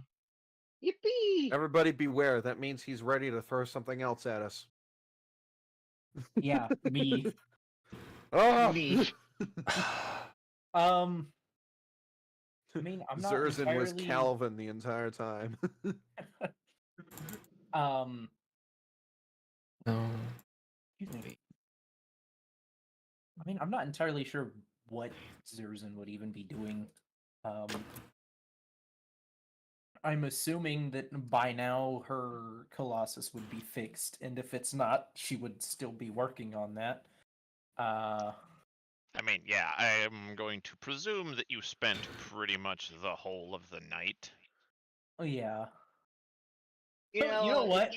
In Mhm. that specific case, she would very likely be asleep, having stayed up until in like ungodly hours of the night. Oh god, yeah, no, it's night now. I'm very confused. Lisa's probably sitting at a table with like these deck of cards spread out before her, and she's playing like solo card by herself. She's playing a card game. And getting increasingly upset that she's not winning. Losing to Okay, herself somehow. You know, I could make a very interesting card player partner, and so could Mara, though I'm not sure who would win in what case.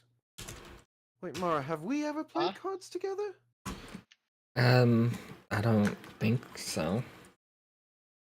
Oh, we need to do that at some point. Oh, hello. Oh, my apologies, my lords. I didn't quite acknowledge your existence. And Lisa immediately stands, sort of souped up her cards, put it back in a deck, and immediately kneels. Well, it's fine. We didn't exist up until now. I am quite positive you did, my lords. We didn't exist here in this moment. Oh, my apologies, my lords.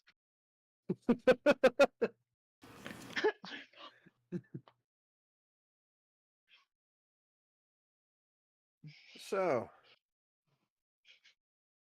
where's Barrack? Oh, I believe he was talking to the government officials of this kingdom, trying to decide if they suppress Inzel or not. Oh, lovely.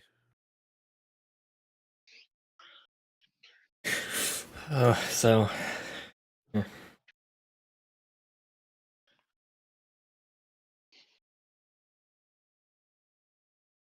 It's been quite day then. Oh, something up the matter, my lord queen.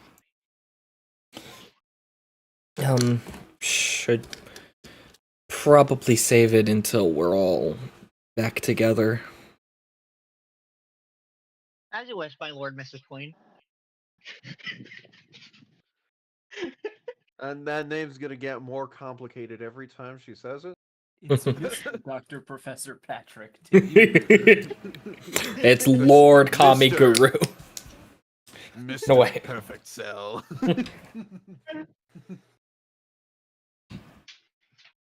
Super Kame Guru.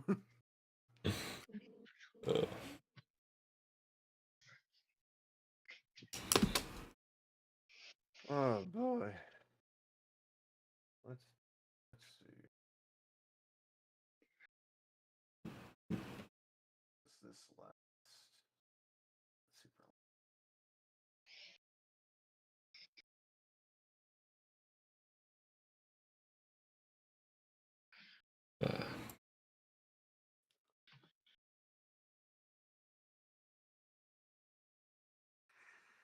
I suppose there's no idea on how much longer they'll be keeping Beric. Huh?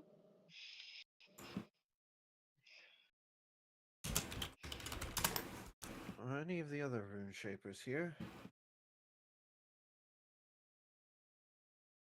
Well, this is their house. I would be rather surprised if there wasn't anyone here. To be fair, given recent events, I'm not leaving anything up to chance. Then, if they're so inclined, why don't you simply seek them out? Fair House enough. isn't big enough; they can't lose all of them.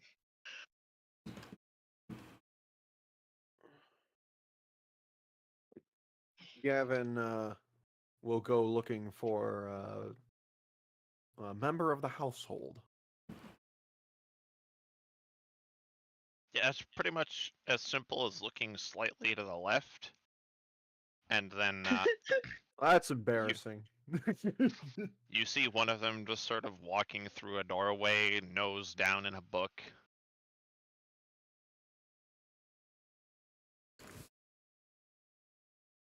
Oh, pardon. I don't think I got your name the last time. This one just sort of jumps, kind of fumbles the book a bit, and gently closes it. Mhm. I don't. Are you all Barrack's guests? I don't think I've actually even seen any of you yet. Really? We were. There was a very large dinner a few days ago.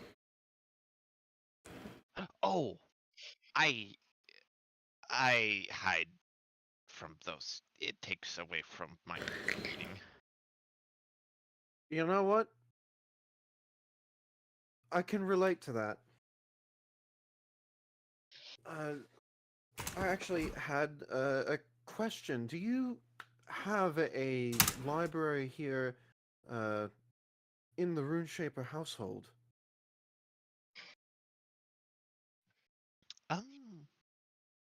Well, I mean, we do. You'd have to ask Father if you could access it, but I don't think he would object. Well, would you happen to know where he might be at this moment? Well, he should be in his study. Could you point the way out to me? This place is very large. And she nods, and tucking the book under an arm will guide you along through the home. And what was this ma'am's name again? She did not give one. She did not think to. Gavin will ask again.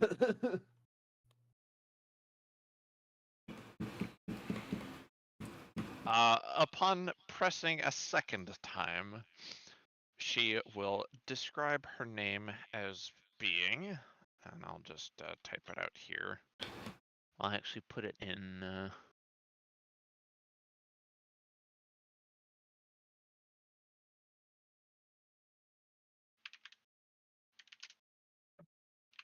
Set a new NPC. Helena.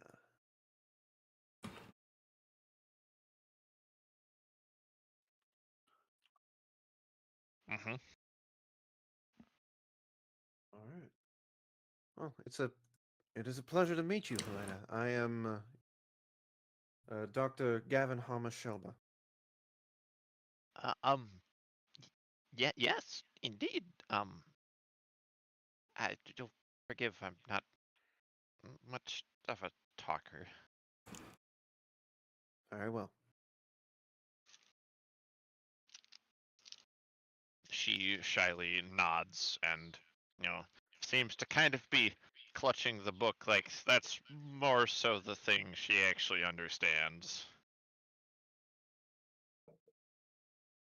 And as she's holding it and leads up to the finely made door that signifies indeed the head of the Runeshaper household's study, she'll look to you all to see if there's anything more she might provide.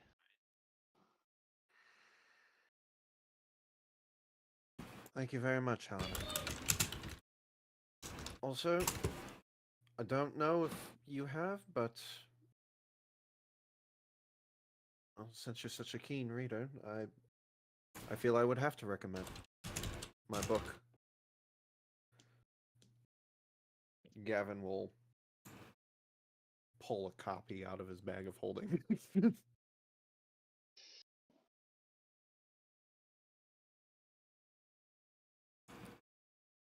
She blinks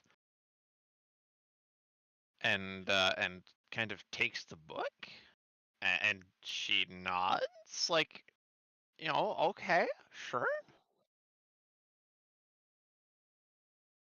Thank With you. a nod of like, this looks interesting, and he turns it over and kind of starts reading it, and without really saying goodbye, she just sort of starts wandering off. I did a thing.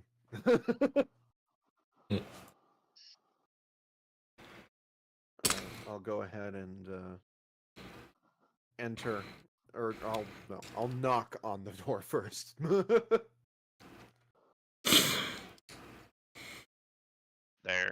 There's a good like 2 minutes pause, then you hear from within, go ahead and enter.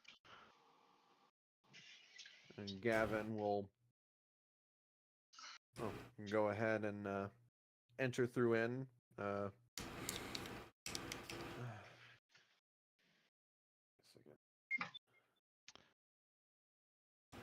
I will ask, everybody did go along, right? I'm gonna be honest, I thought it was just me.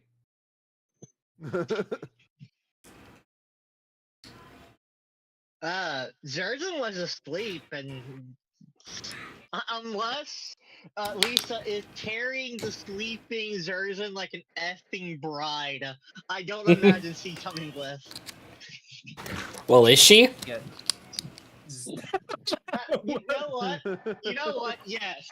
Lisa has Zerzan Oh my slung over God. one shoulder, arms wrapped around her, just carrying her. Oh my goodness. Mine.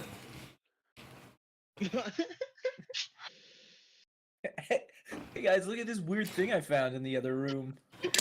Yo, ain't it cool? I'm not just gonna collect them. Can we keep it? I've only known Zerzan for a day and a half, but if anything happened to her, I would kill everyone in this room and then myself.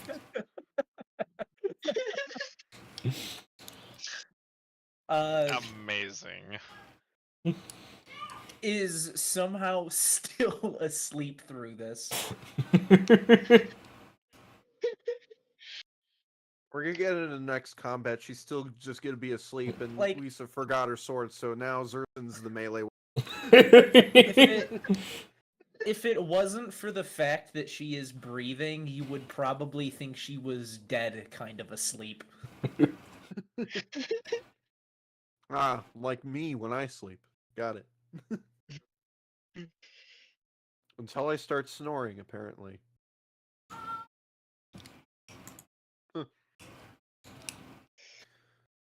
Lord Runeshaper.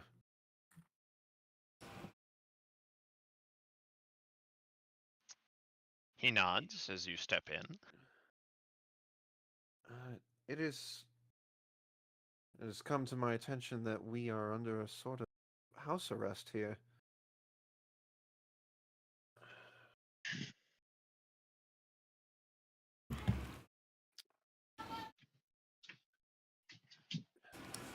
Quite frankly, this is a bit inconvenient. Something just came up, but I must ask you with urgency to have access to some of your libraries or connections, or collections, I should say.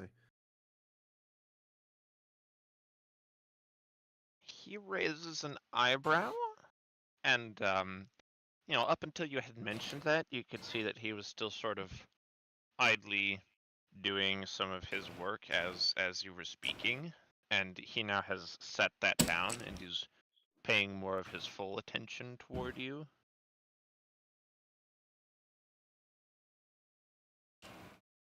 As we're currently under the house arrest, well, my first inclination was to go to the main libraries, but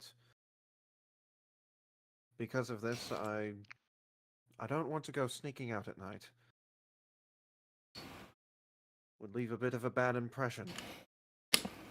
He nods. And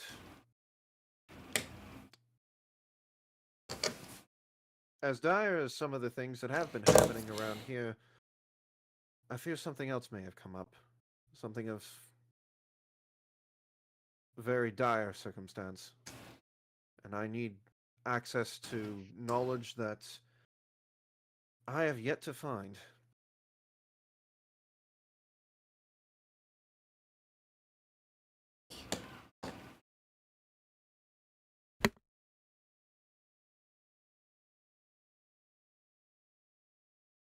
He nods.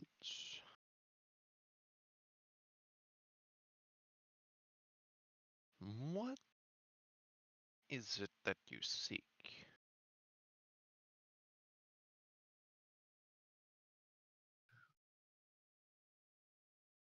I need to learn how to summon or contact the goddess of time.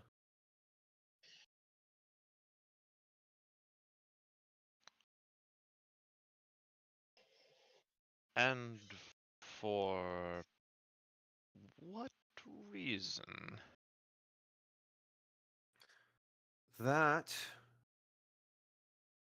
is much more difficult to explain. One of my compatriots had a dream, a vision from her goddess, and there were things in it that made no sense. Not at first, and I need to confirm a few things, and that is the only. And the goddess of time is the only individual I can think of may be able to confirm anything.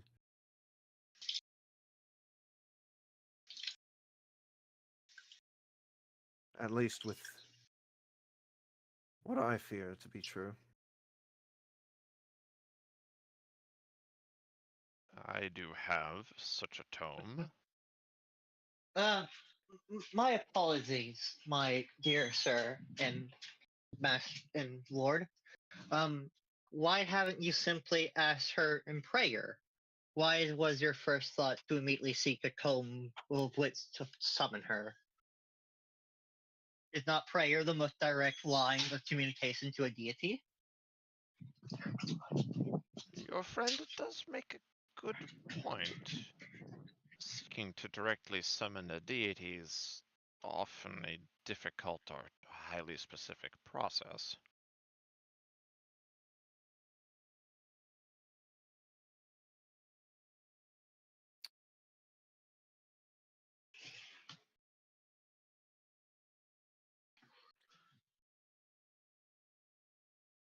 In my experience, often trying to contact the deity that I need answers from through simple prayer either leaves unanswered prayers if they do not care to answer, or something much more vague.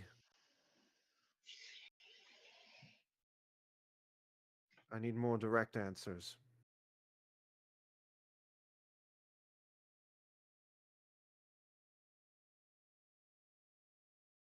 I see. Hmm. And this is not exactly something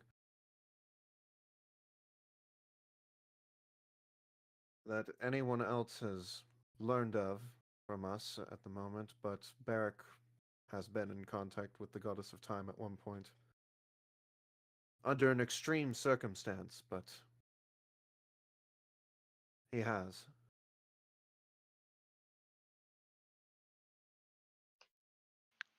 I see.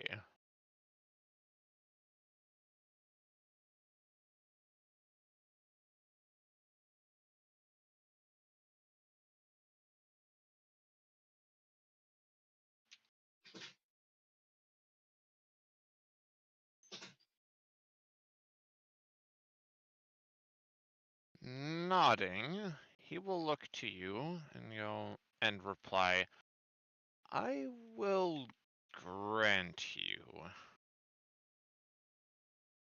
this chance to look into my tomes.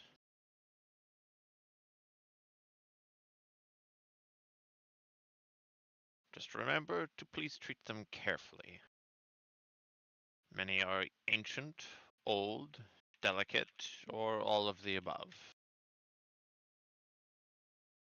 I will treat them with the gentleness and care that I treat old books with.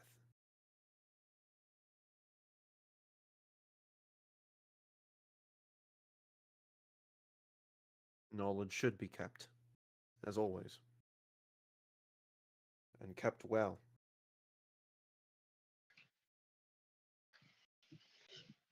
Thank you. Anytime you need to call on me, I'll owe you a favor for this. Very well.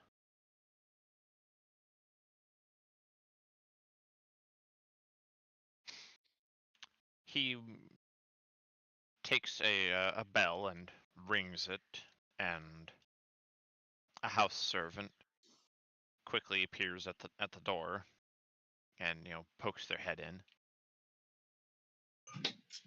Show them to my library. And the house servant nods and, with a polite bow, bids you follow. I do.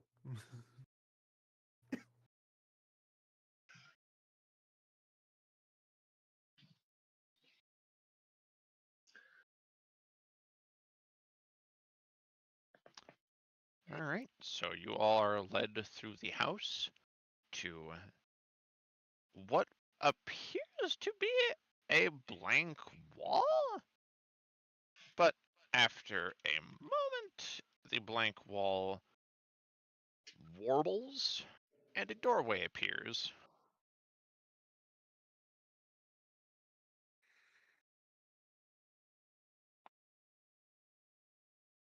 And beyond this doorway.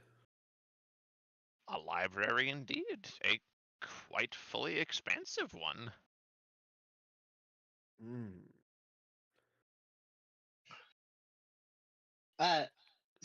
Lisa finds the nearest table, chair, comfortable place to sit, and just places version upon it.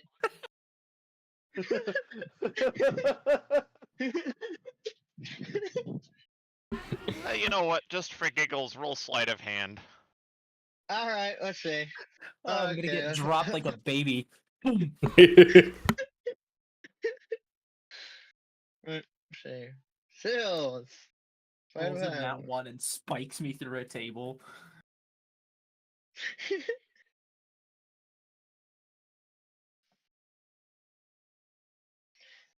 11. Oh no. Flop! Are you a sound sleeper, Zerzan, or a light sleeper? Sounds like she's been a pretty sound sleeper so far.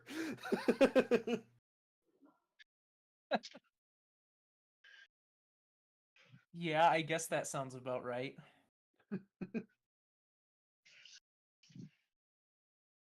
Okay, so then you successfully remain undisturbed. It's a pretty bumpy dream, huh?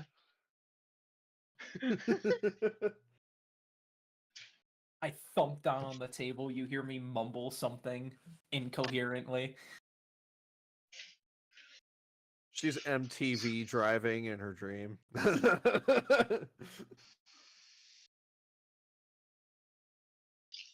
Off-road dirt bike. Woo!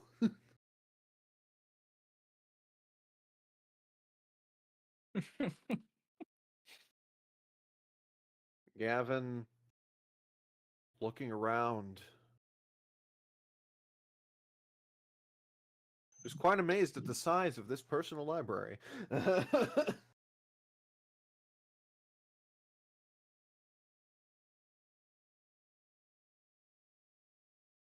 Yeah, it is pretty expansive. Like, you're looking through and you see marked sections on the arcane, the deific. You can tell that there are magical means of monitoring this place. So, he's likely to know if any area were to be explored that wasn't necessary. Hmm. Well, Gavin is very much investigating only what he said he was.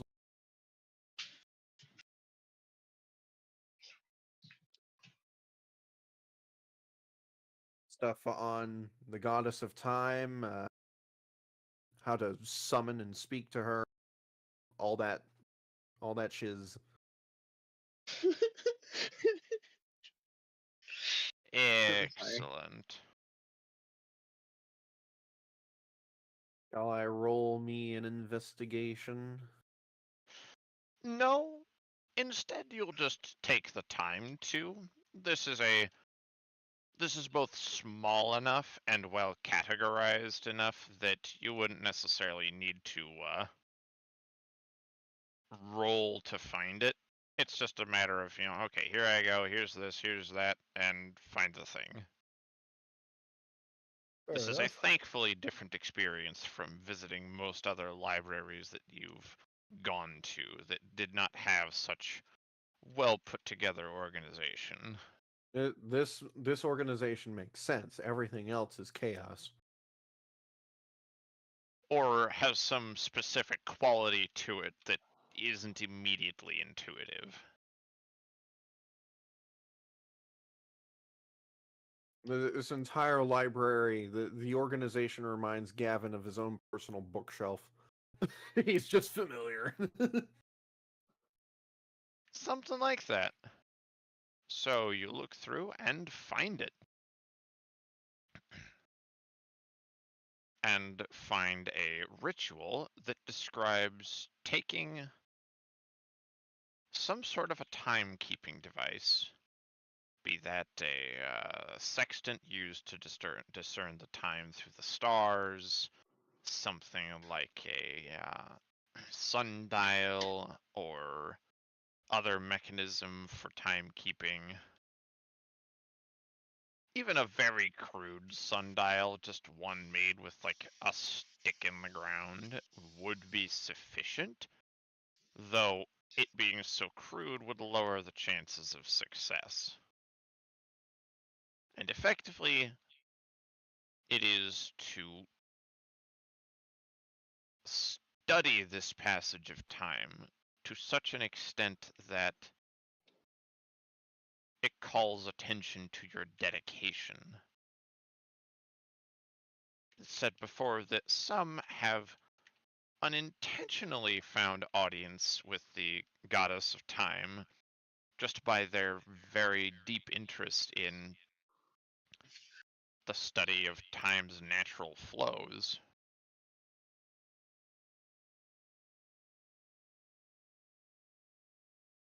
It does, Yeah. however, require a very direct concentration, and to be interrupted is to immediately reverse any time spent on it. Gavin is writing all of this down, like copying it word for word, jot for jot, in his own personal journal. Excellent. All in his grimoire. Just like he copied down ages ago the ritual to summon the goddess of the sea. Mm-hmm.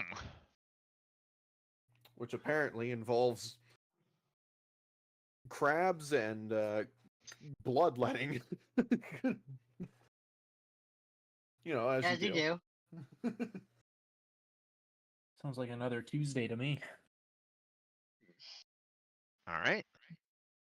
So basically, I need a pocket watch or something equivalent or equatable to it. And I need You said basically to research the flow of time? Your senses have to be so fully dedicated to the study of time in that moment, to watching the time, observing it, calculating it. Your everything has to be subsumed in using this timekeeping device as a focus. Hey, Yes. Lisa would be there with them, right? With Mara, with Durzan, with Funky, Tavin. Correct. She would probably have line of sight of the book and him writing it down. She would have, yes. I imagine as he watches him write down increasingly more and more details on what this ritual entails, how it works, everything that's required for it, she lets to close her eyes and send a prayer towards the daughters of time. Just very casually. Alright, roll religion.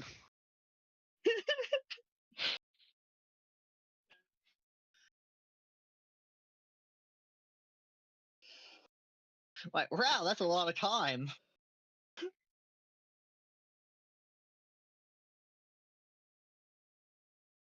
Oh man, my luck is horrible. I don't think I've rolled. Oh man, I'm disappointed in myself. Hold on, do I have anything? Yeah, your rolls are terrible until you need to slaughter a bunch of mutant rat kaiju. Yeah, unfortunately, that was only a 9. Plus 5 in religion, by the way.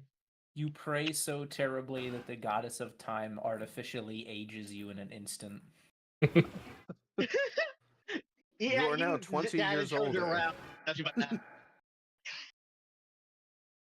Man, everybody here rooting for Lisa to turn into the cougar over there. Sorry. Man, that is exactly not what I was thinking. I was thinking more like, Indiana Jones, The Last Crusade, drinks from the wrong cup. Or maybe you could just not question my intentions, Lana. For that You know what I'm plenty. getting up to. I'm gonna make sure I'm not cutting out. My Blorf. goals are beyond your understanding, mortal. Calm down, Cthulhu. No. Bad.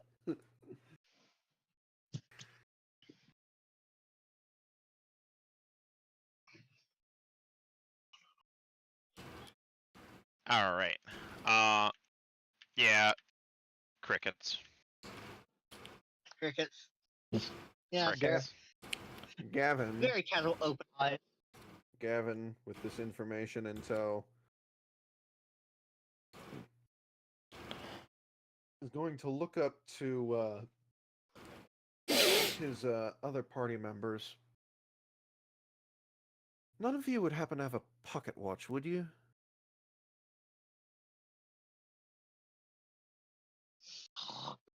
Me over from Zerzan. Well, I mean, in all honesty, I'm still not 100% certain on the abilities and whatnot that go into being an artificer, but don't I have abilities like just kind of making things out of nothing, or Out of at similar? least available materials, yes, there are ways to craft items, objects, other stuff like that. Yeah. Would it be out of the question to assume that I might have some materials required to make at least a rudimentary clock of some sort? You likely could do so. Gavin will Alrighty. awaken the Zerzan. At least I mean the attack. You leave her alone! I cast banishment. He just sent tell people along too. I, um,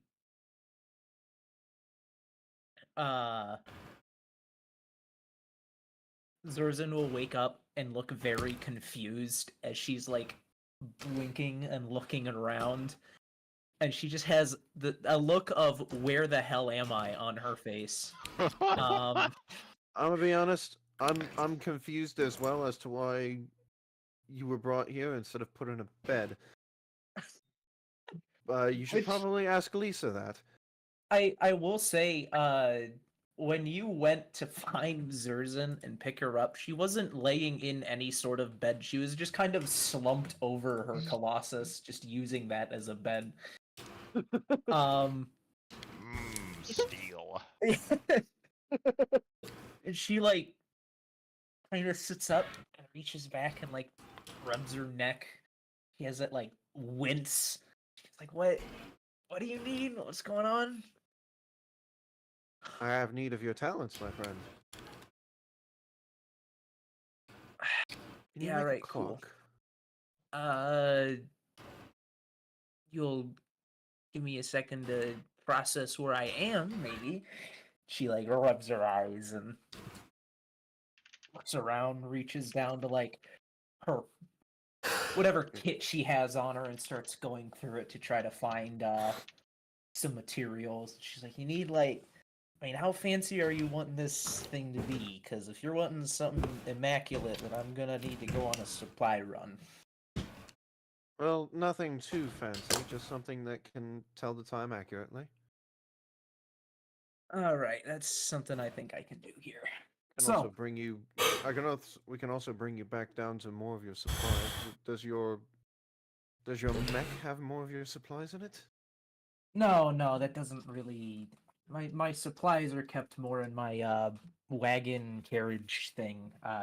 The Colossus doesn't really have a lot of storage space on it unless I were to put some sort of a backpack or something. It's mostly gears and stuff. Your I wagon think, is your wagon is here though, right? yeah, yeah. I should have enough on me here, just in terms of little scrap bits and stuff. That's fair. I just think it. I've got what I need in here. I don't think we should spend more time dilly-dallying in the master of the house's personal library, let alone building a clock in here. It's not Else- gonna make a mess or anything. If it does, I'll clean it up.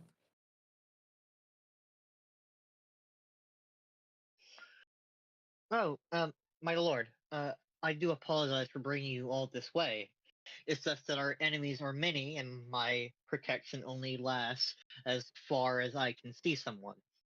It would have been insane to leave you alone for any enemy we may possess, crawling around the kingdom, to have a go at you. Susan just has this like look on her face that's the biological equivalent of error 404 not found. She just kind of holds that expression for a second. She's just like, I think "Okay, what she's, yeah, sure." I think what she's saying is she wants to watch us sleep. Hey yo. Huh? No, Whoa! as long as you are. Yeah, it No, wouldn't of be course the weirdest Lord. thing I've been through. Do I gotta roll dice for this, Lana? I mean, that's a very simple machine to make.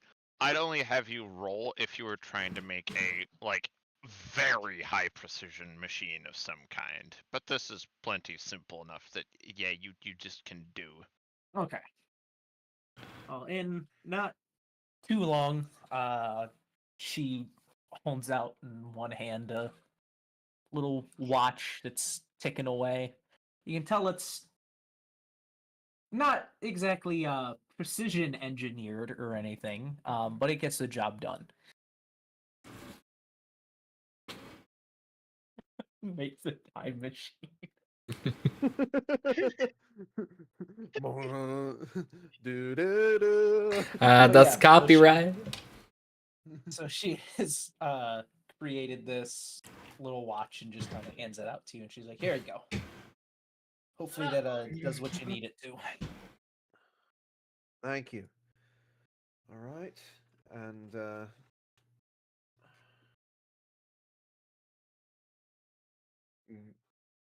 Gavin pulls out the laser pistol. Was that the thing you shot earlier? Yes, it is. I was going to have you inspect this more just to understand it at a later time, but quite frankly, it did something that it had not done before, and I'm not entirely sure how it works, and I feel like a mechanic might know that better, or might be able to figure it out better. You can see her gaze is completely fixed on the device. Though I will say, this is definitely not the room to use this in. Well, no, I certainly wouldn't think of using it in here. I wouldn't think of using it in any building of any sort. Indeed.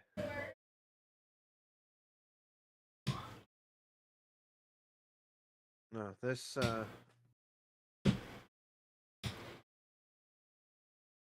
they have like do they have like some sort of personal training room here or something? You could ask. Fair enough.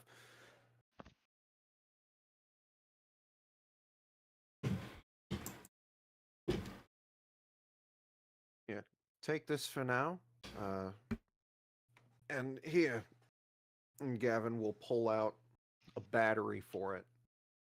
Another battery. Be Go do a crime. extraordinarily careful with these. Yes, so I have heard. To say they are unstable would be a bit of an understatement, it sounds. I wouldn't say unstable, but they're stable when they're not jostled. Very well. Shaken, thrown, hit, so on. Instantly Don't spikes one at the ground. shake the baby. Baby go boom. Instantly spikes one at the ground. Kick the baby. Huh. So you're handing her these things, correct? Yes. She's just kind of holding him in her hands for a second and then looks up at you guys and she's like, "Do you guys need me for anything up here?"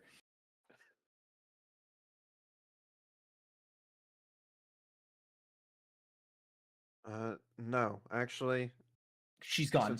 since I have what I have, I'm going to be going to barracks room, and I'm going to lock the door. The instant you said no before you even finished, she turned and left. Gone. Lisa, you may want to follow her.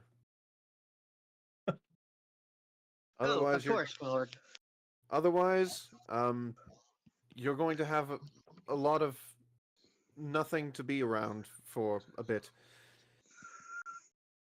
Yeah, and Lisa is going to just follow Terrorism, and 40 feet movement, so she's definitely catching up pretty fast. Especially to the, 25 feet movement of a goblin? You can never escape, Terrorism. You can't run My away from movement me. is more than twice yours. Gavin looks to Mara. Would you like to be present?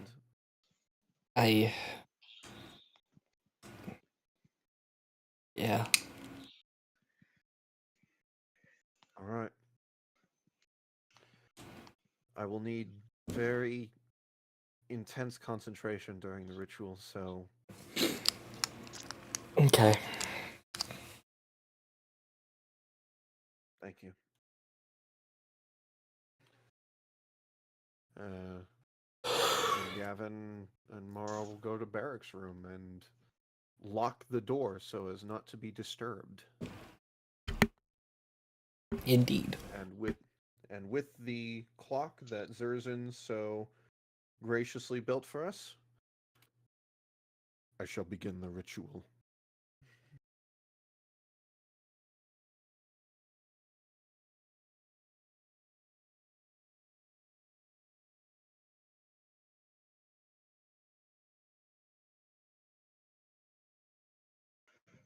And at this moment, I'm going to ask that we have a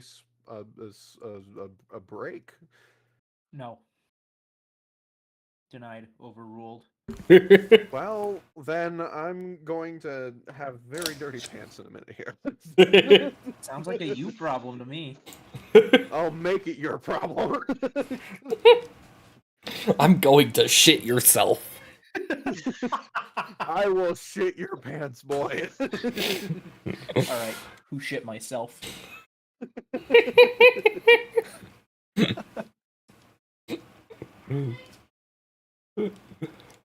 Okay, yeah, I think All right. I think the break is not a half bad idea. I need to go get Lana, it. are you there? I am, yes.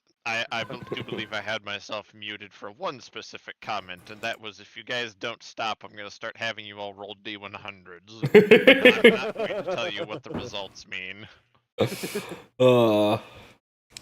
Well, now is a great time for a break, and I'm going to definitely use it. Yep. We will be Even back. if you guys aren't. Yeah. We will be back in about 10, 15 minutes, however long it takes. See you soon. Yeah. See ya.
Sure, we'll go with that. And welcome back. All right. Had the herd the cats all back in order, but we're here. We're back. We're rolling. Meow. Meow. So where we had popped off was Zers here was going to be looking at the technology, basically. Although I hope not actually.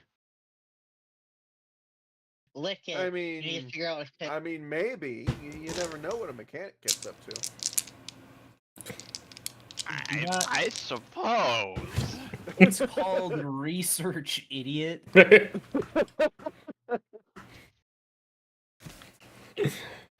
So yeah, what are you doing to study this bizarre technology? Oh, I mean, I guess first of all, since I know it has the potential to be like volatile and dangerous if handled improperly, the first thing I'm doing is just giving it a good old once over, just kind of looking at it very closely, very intently, seeing if I can get any guess just from looking at it, kind of how it's built, how it functions, stuff like that. Gavin did okay. not put on the safety. Because Gavin does not know if there is a safety. I'll ask as well, Gavin. Did you just hand Zerzan a straight up battery? Or did you hand Zerzan a battery in one of its little protective cases? I'm going to say protective cases because before, like last session, I did not remember protective cases ever being brought up. Well, they had been brought up as of when Gideon had exploded himself. He purposely opened it, read the instructions card, proceeded to completely and fully ignore the instructions card. worth. Worth. There was an instructions card inside the inside the protective covering. And since you did hand Zerzan such, upon inspecting this case, yes, you find the instructions card. It's What not. is this language? Yeah, precisely. It's not in a language you understand.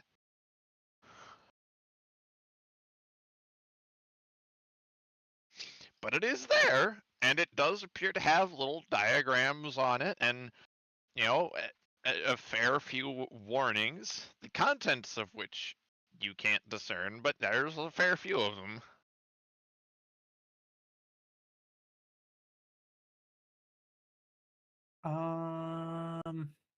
There's specifically a diagram on it that shows someone having two batteries, one in each hand, and clapping them together and showing a nuclear explosion, and it has a big circle with a cross through it. A big red Do X. that one.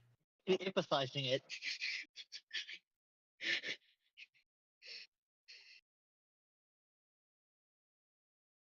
Well, Eh.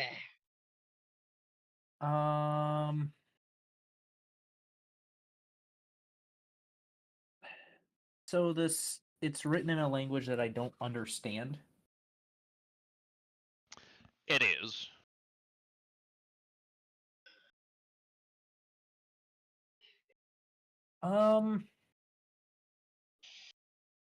This is probably a dumb question. Mhm.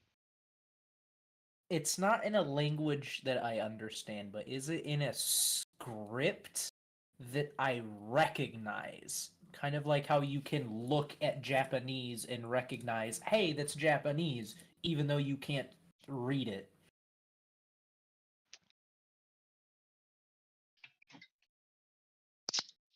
History. Okay. While I know- Solera, I'm sorry, not Solera. Oof, I don't have a good While one. Zerzan is doing this, can Lisa sort of look over her shoulder? I mean, I'm imagining she can, double her height and whatnot, and also roll like Arcana, like trying to figure things out.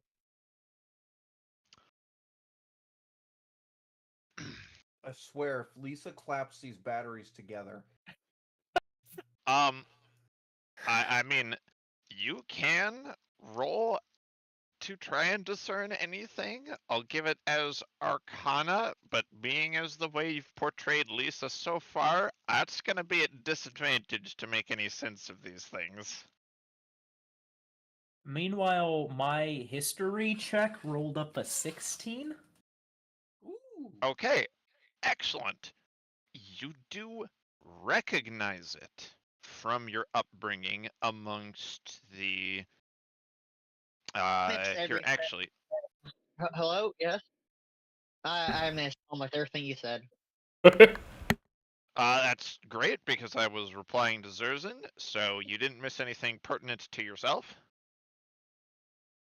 What did you roll?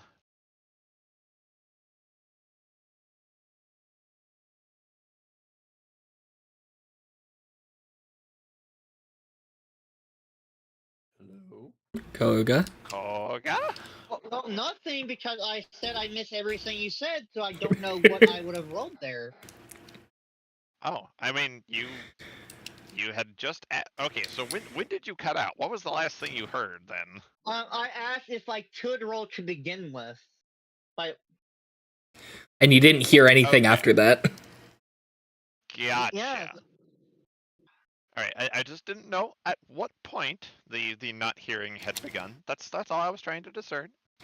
So in answer to that, you would be able to roll Arcana, and I had said that as the way you've been playing Lisa so far, how she does not seem particularly cognizant of technology or mechanisms. I was going to say you could roll it at disadvantage. I have a plus. I have a 0 to it anyways. Probably not gonna end up good regardless. Roll a 1. Roll a 1. No. She rolls 2 nat 20s. Ah! I Crazy. think that would be impressive. Alright, let's see. Arcana, the one thing I have a 0 in, or one of the many things. Let's see, not filled in whatsoever. Let's see. If the website loads. Yippee! Arcana.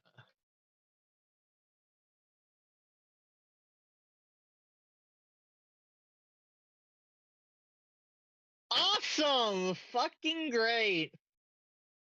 Yeah. You need to fucking see this. You need to see this. Is it a nat 1 and a nat 20? You need to see this. Is it this? I- You need to see this.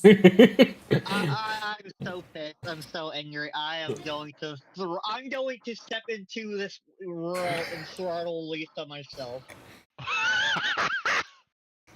I'm gonna kill my own character. Lisa I just wish suddenly I was leaps out the window. Yeah. I'm so angry. Are you gonna show it? Oh, there it is. Yes.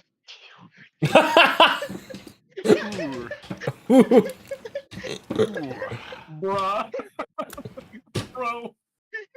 Extra dumb, Ah. extra fast. I rolled a 2 twice in a row. I took an experimental potion that makes my brain waves move faster. So you're smart now? I'm stupid faster.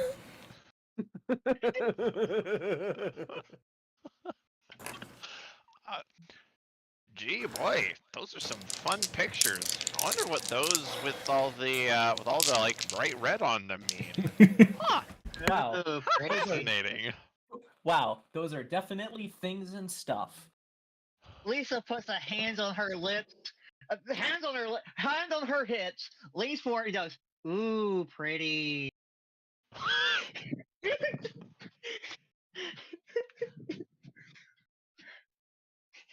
Just kind of gives a uncertain glance up to Lisa and just kind of nods. Lisa Not really nods sure back. what to say to that. I think if you use like a lamp. It glows, right?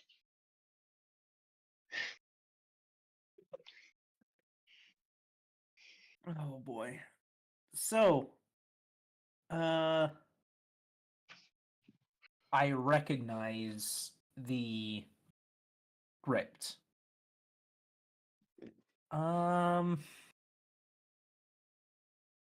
Do I pick up on any information? Do I pick up on anything just by kind of examining it as I have been? So for that, I will pull you and Mara over to the Whispers. All right, Jeez. the perks of being the streamer. Oh no.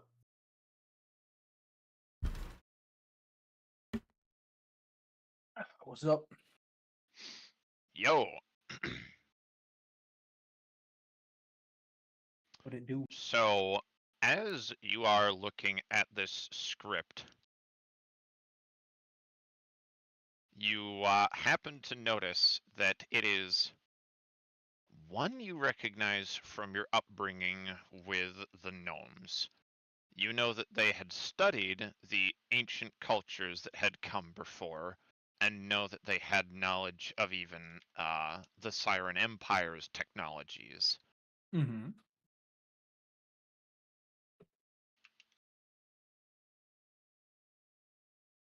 And know that this may be based off of some of this technology.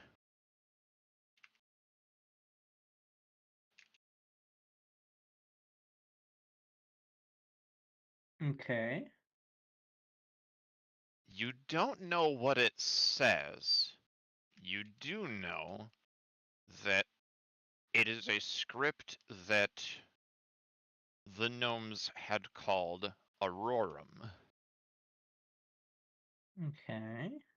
and know that it existed well before Rashiva was populated by any of the known peoples. Hmm.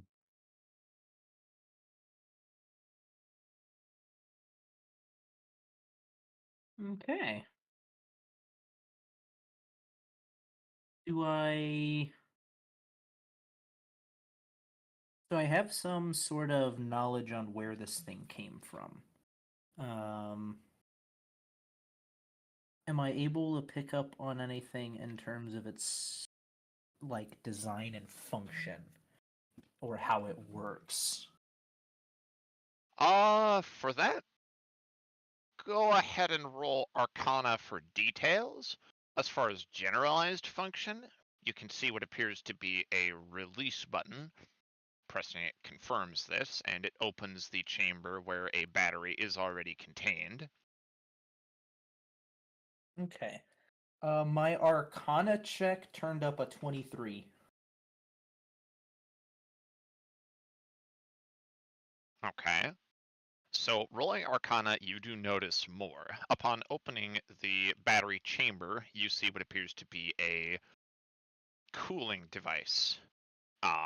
It then occurs to you that's why you'd seen Gavin kind of wave his hand around, and you'd seen the odd condensation in the air around where he had been holding the battery before. Okay. So it appears that there is some kind of a cooling system within the battery container. There also appears to be an indicator of some kind of level. Putting the battery back in, this tells you what the charge level is, and you see that as you slot this battery in, it's virtually empty. Like, it still registers something, like in our terms, it's maybe like 10% battery. Okay. Any more than this would require such a deeper innate understanding of what this technology is to even begin to guess. Like how to disassemble it, how to care for it, how to do any of that would necessitate such deep level Mm-hmm. understanding. So there's a battery already in it, and I was given a fresh one. Hmm. Can I take the battery that's in it out and hold it up to the fresh one and kind of compare them to see if I can tell any differences of any kind between them? Like, now that I have one that's kind of depleted and one that's full, cross-referencing them, if I can have any sort of concept of how they function or just anything in general.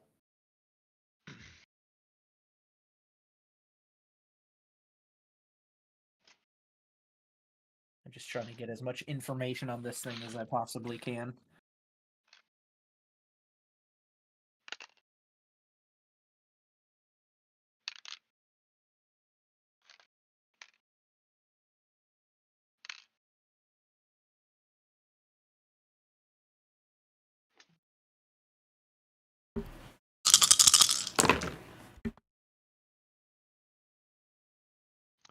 You hold them both together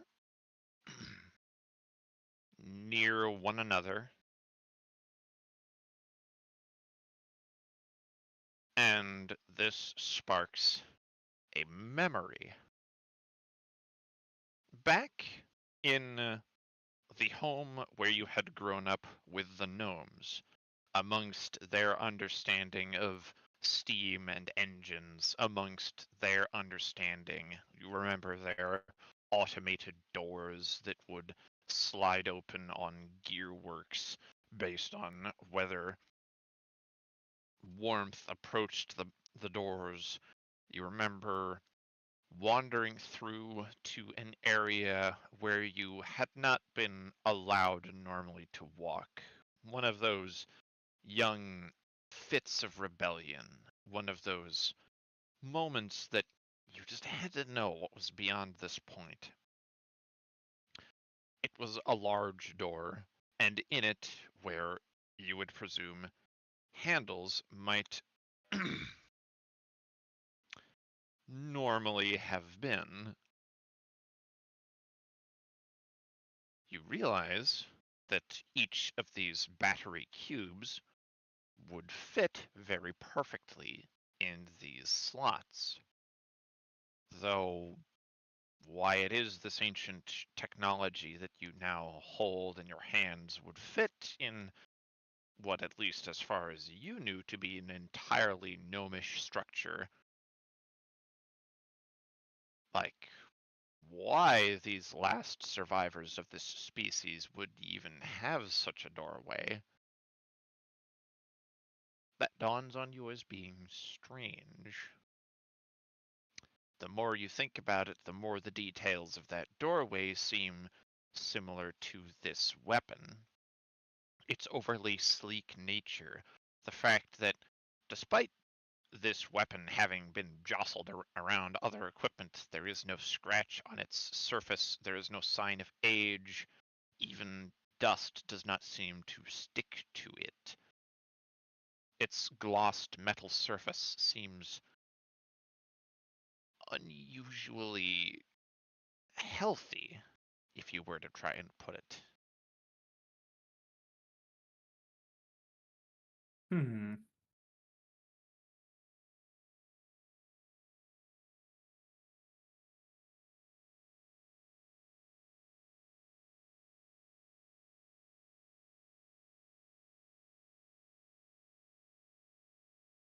Hmm.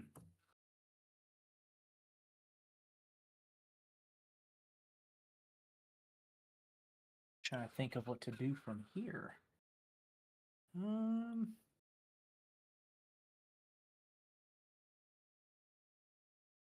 first of all, I feel like I have to go ask my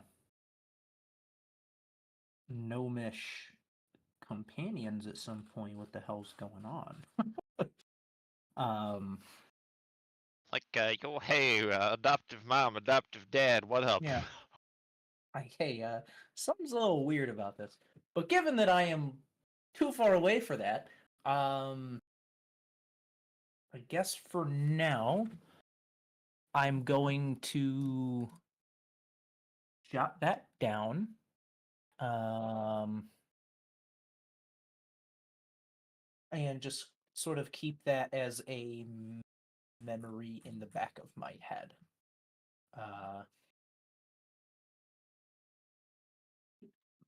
So I'm just gonna recap. Um,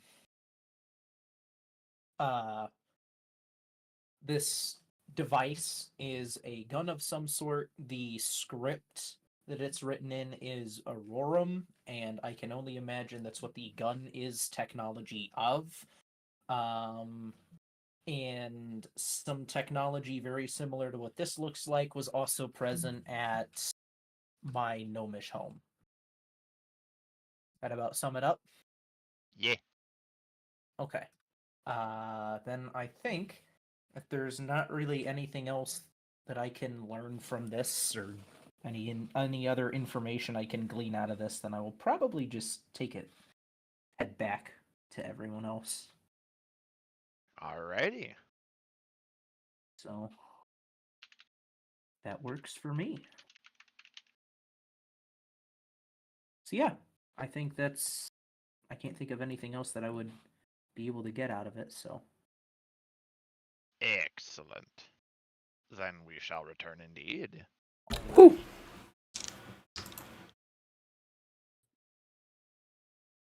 Hooray, they're back. They're Hooray! back. Let's kill 'em. All right. Yeah, Koga, spring the trap. Drops rope, makes amble fall on you. flattens you with a comically large anvil. Crushes you with pancake. Sorry, waffle. Some Tom and Jerry shit right Waffles there. are just pancakes with abs. True. Hell yeah. They're I didn't need to hear that. yes, you did. So what you're saying is that pancakes are what you're saying is that waffles are objectively superior pancakes. Yeah, that's always the case. I wouldn't go that far. Come on now. I mean, I'll still choose pancakes largely because flat justice. All right. So, moving on. Sometimes I hate our conversation. You and me both.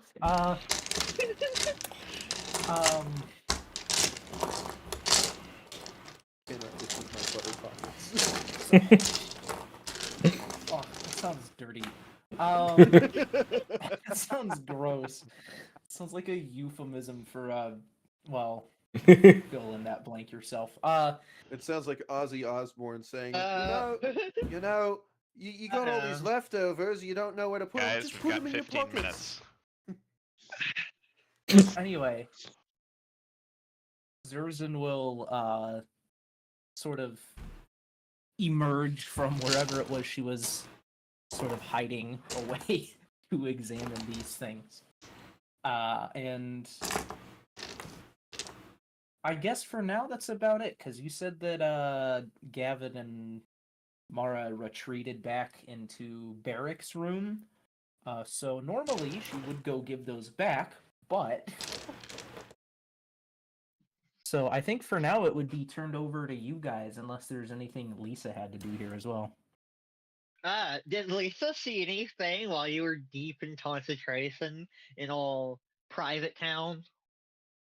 I mean, at least I can speak for my character. You would have noticed some interesting facial expressions, like some sort of realization or revelation of some sort had hit her. But otherwise, I doubt you would have noticed anything of significance. Does that about sum it up, DM? Yep. Okay. Zerzan's eyebrows are no more. Medicine roll to see if she's okay. That's very, very sudden worry.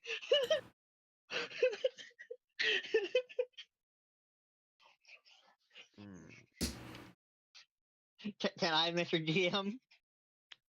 I mean, sure.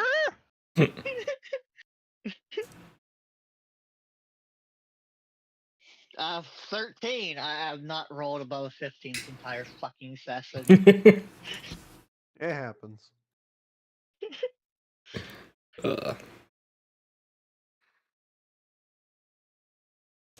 Ah, hmm.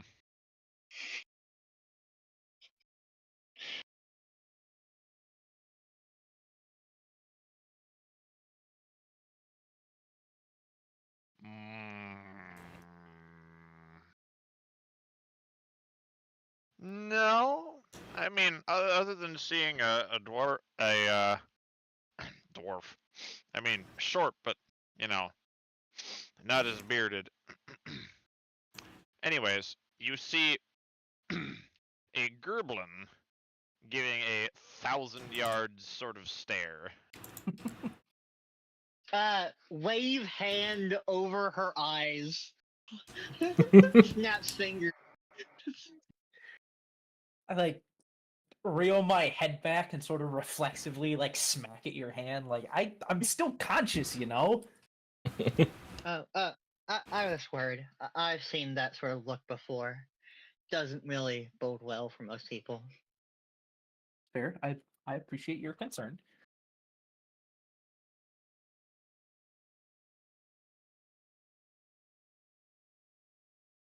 I suppose we would just wait here for them to contact whatever deity the goddess of time may perhaps be. Hopefully not too cruel, even though the passage of time is relentless. You're just a basket of sunshine, aren't you? Huh? Oh, no, shrug.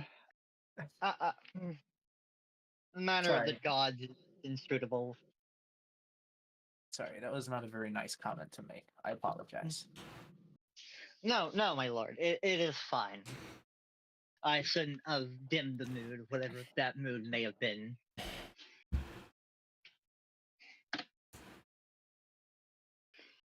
Well, while we wait, do you want to play a round of card games? I know a few from my time in the army. Another 30 minutes of pigs.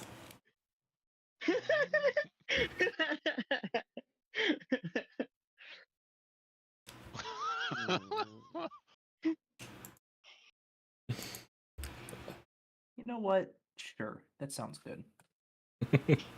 I need to get my mind off of something anyway. Yeah, while I'm assuming while we move on, Lisa will just begin sort of setting up a table, putting the cards down on whatever surface is available, and just begin playing card games with the dearest goblin, Gorblin. Dwarblin, the little green dude. Gremlin. Whoa! Grims are something else entirely. For say, Yeah, you friggin' racist. What's wrong with you, dude? Jeez. It's not my fault all you short people look the same. Wow, saying that in a dwarven city? Wow. You're gonna get mugged can't- by the entire RuneShaper household.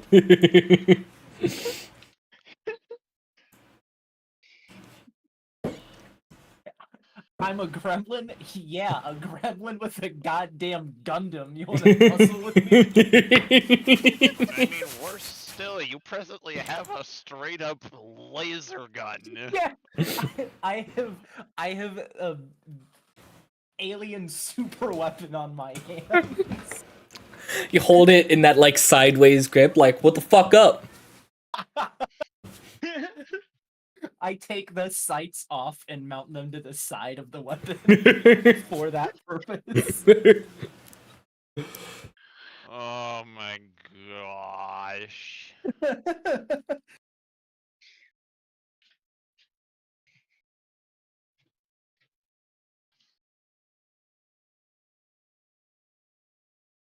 So yeah, oh, I mean, at that point, you guys are free to do whatever. But I mean, we're pretty darn close to. Yeah. yeah. I mean, are we not moving on to Mara and the ritual with the time goddess and whatnot? I'm guessing we don't have time for what Lana has planned. Unfortunately, it would take rather a while to get that done. All right, 7-minute orgy scene. Let's go. No. Oh my gosh! Oh, oh, we Ah. definitely don't have enough time for that. Trust me. I mean, I wouldn't sure. I mean, he said 7 minutes. We got 7 minutes. Oh my goodness. well, if Don't. well, Lana, cease. Cease these activities. I mean, well, better. Okay, if they're busy and we have to fill in the time with something, if you don't mind, I think Lisa, in the middle of one of the card games, sort of as he's setting a card down, sort of looks over across and looks at Zerzan and sort of tilts her head. Oh, my lord, not to pry into the faith of someone else, but you told me you do not worship any deity in particular. Now, I am a bit curious. What do goblins worship? What deity do your people high in regard, hell in regard? Hey, DM.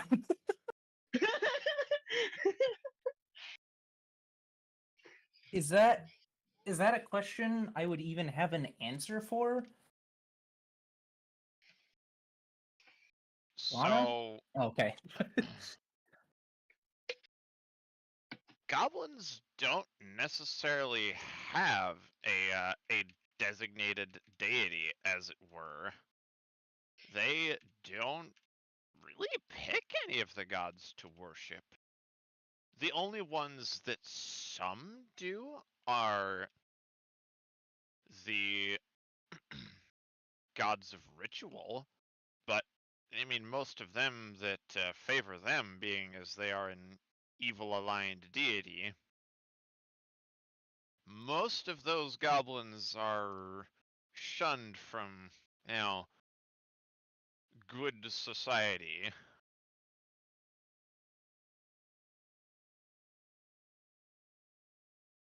Yeah, what he said. How odd. I can't imagine myself not following the steps of at least teaching of some deity. Well, that's I don't know. I guess I always just found living in that sort of environment for as long as I did that the only thing I could really trust was whatever I did with my own two hands.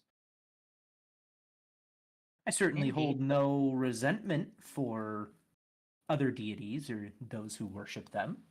But I have simply learned that the thing that gets me by the best is, well, myself. Well, fine. For me, every day, for as long as I remember, I have followed at least some deity, what led me down the path and shaped every fiber of who I am currently today. In fact, I would likely be something else entirely if I hadn't followed the goddess I did and the god I do now. And it certainly seems like it is something that has worked out well for you, and I am happy to hear that. Of course, so uh, it's not. How do I put this? Casually playing another card, it is difficult sometimes to follow through what their followings must entail. So, of course, anything they request of me, I perform with all the power of my being. They were, whichever deity it is you worship, if they were looking for a powerful warrior, from what I've seen, it seems like they've made an excellent choice. Oh, but of course, any power I do possess comes from my deity directly. Without my faith, and without their faith in me, I would be nothing.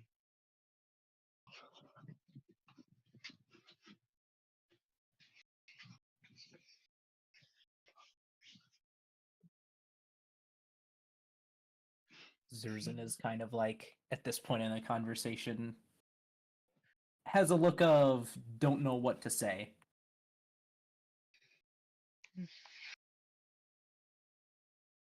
I haven't really encountered many people who hasn't, have a certain deity that have more steps.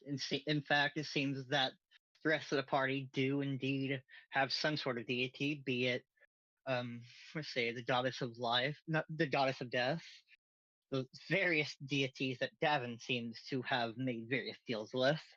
I'm assuming Lord King must worship some deity from my knowledge of Elven culture. It's just quite, how do I put this? Odd? New? To meet someone who does not follow the teachings of one's deity.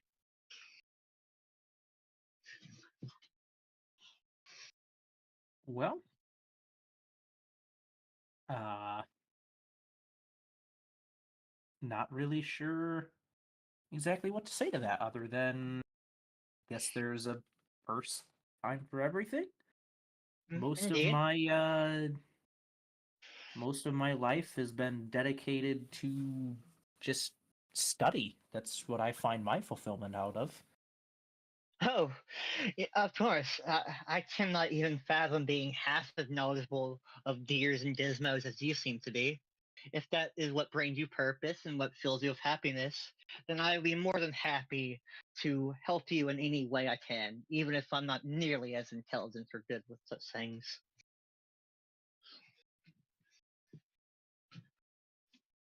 I appreciate it. If there is ever anything I require your assistance for, I will be sure to ask. Of course, that is why I'm here. Even if it wasn't for my divine mission, I do imagine your nobles of that of the party's goals do seem to be noble in intention. I believe the gods will smile upon me if I help you regardless of if they had personally requested it.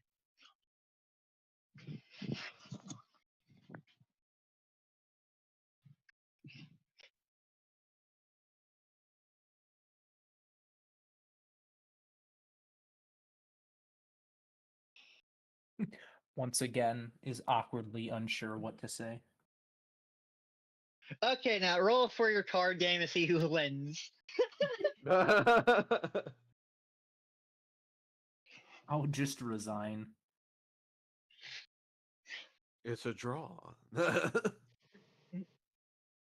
It's a draw. Lisa pulls out her sword. Time to Draw? settle this It's a with draw. combat. It winds up in a tie in Zersin's like, ah, looks like it's a draw, and she immediately stands up, draws her sword. A draw? No, wait, calm down. Lisa just like, hey yo. Let me at him. Lion! Starts aggressively nodding her head. Alrighty. With that, though, I believe we shall indeed begin calling it here. We'll start our whole wrap up with a session that has been both calm and exciting at the same time. I learned things.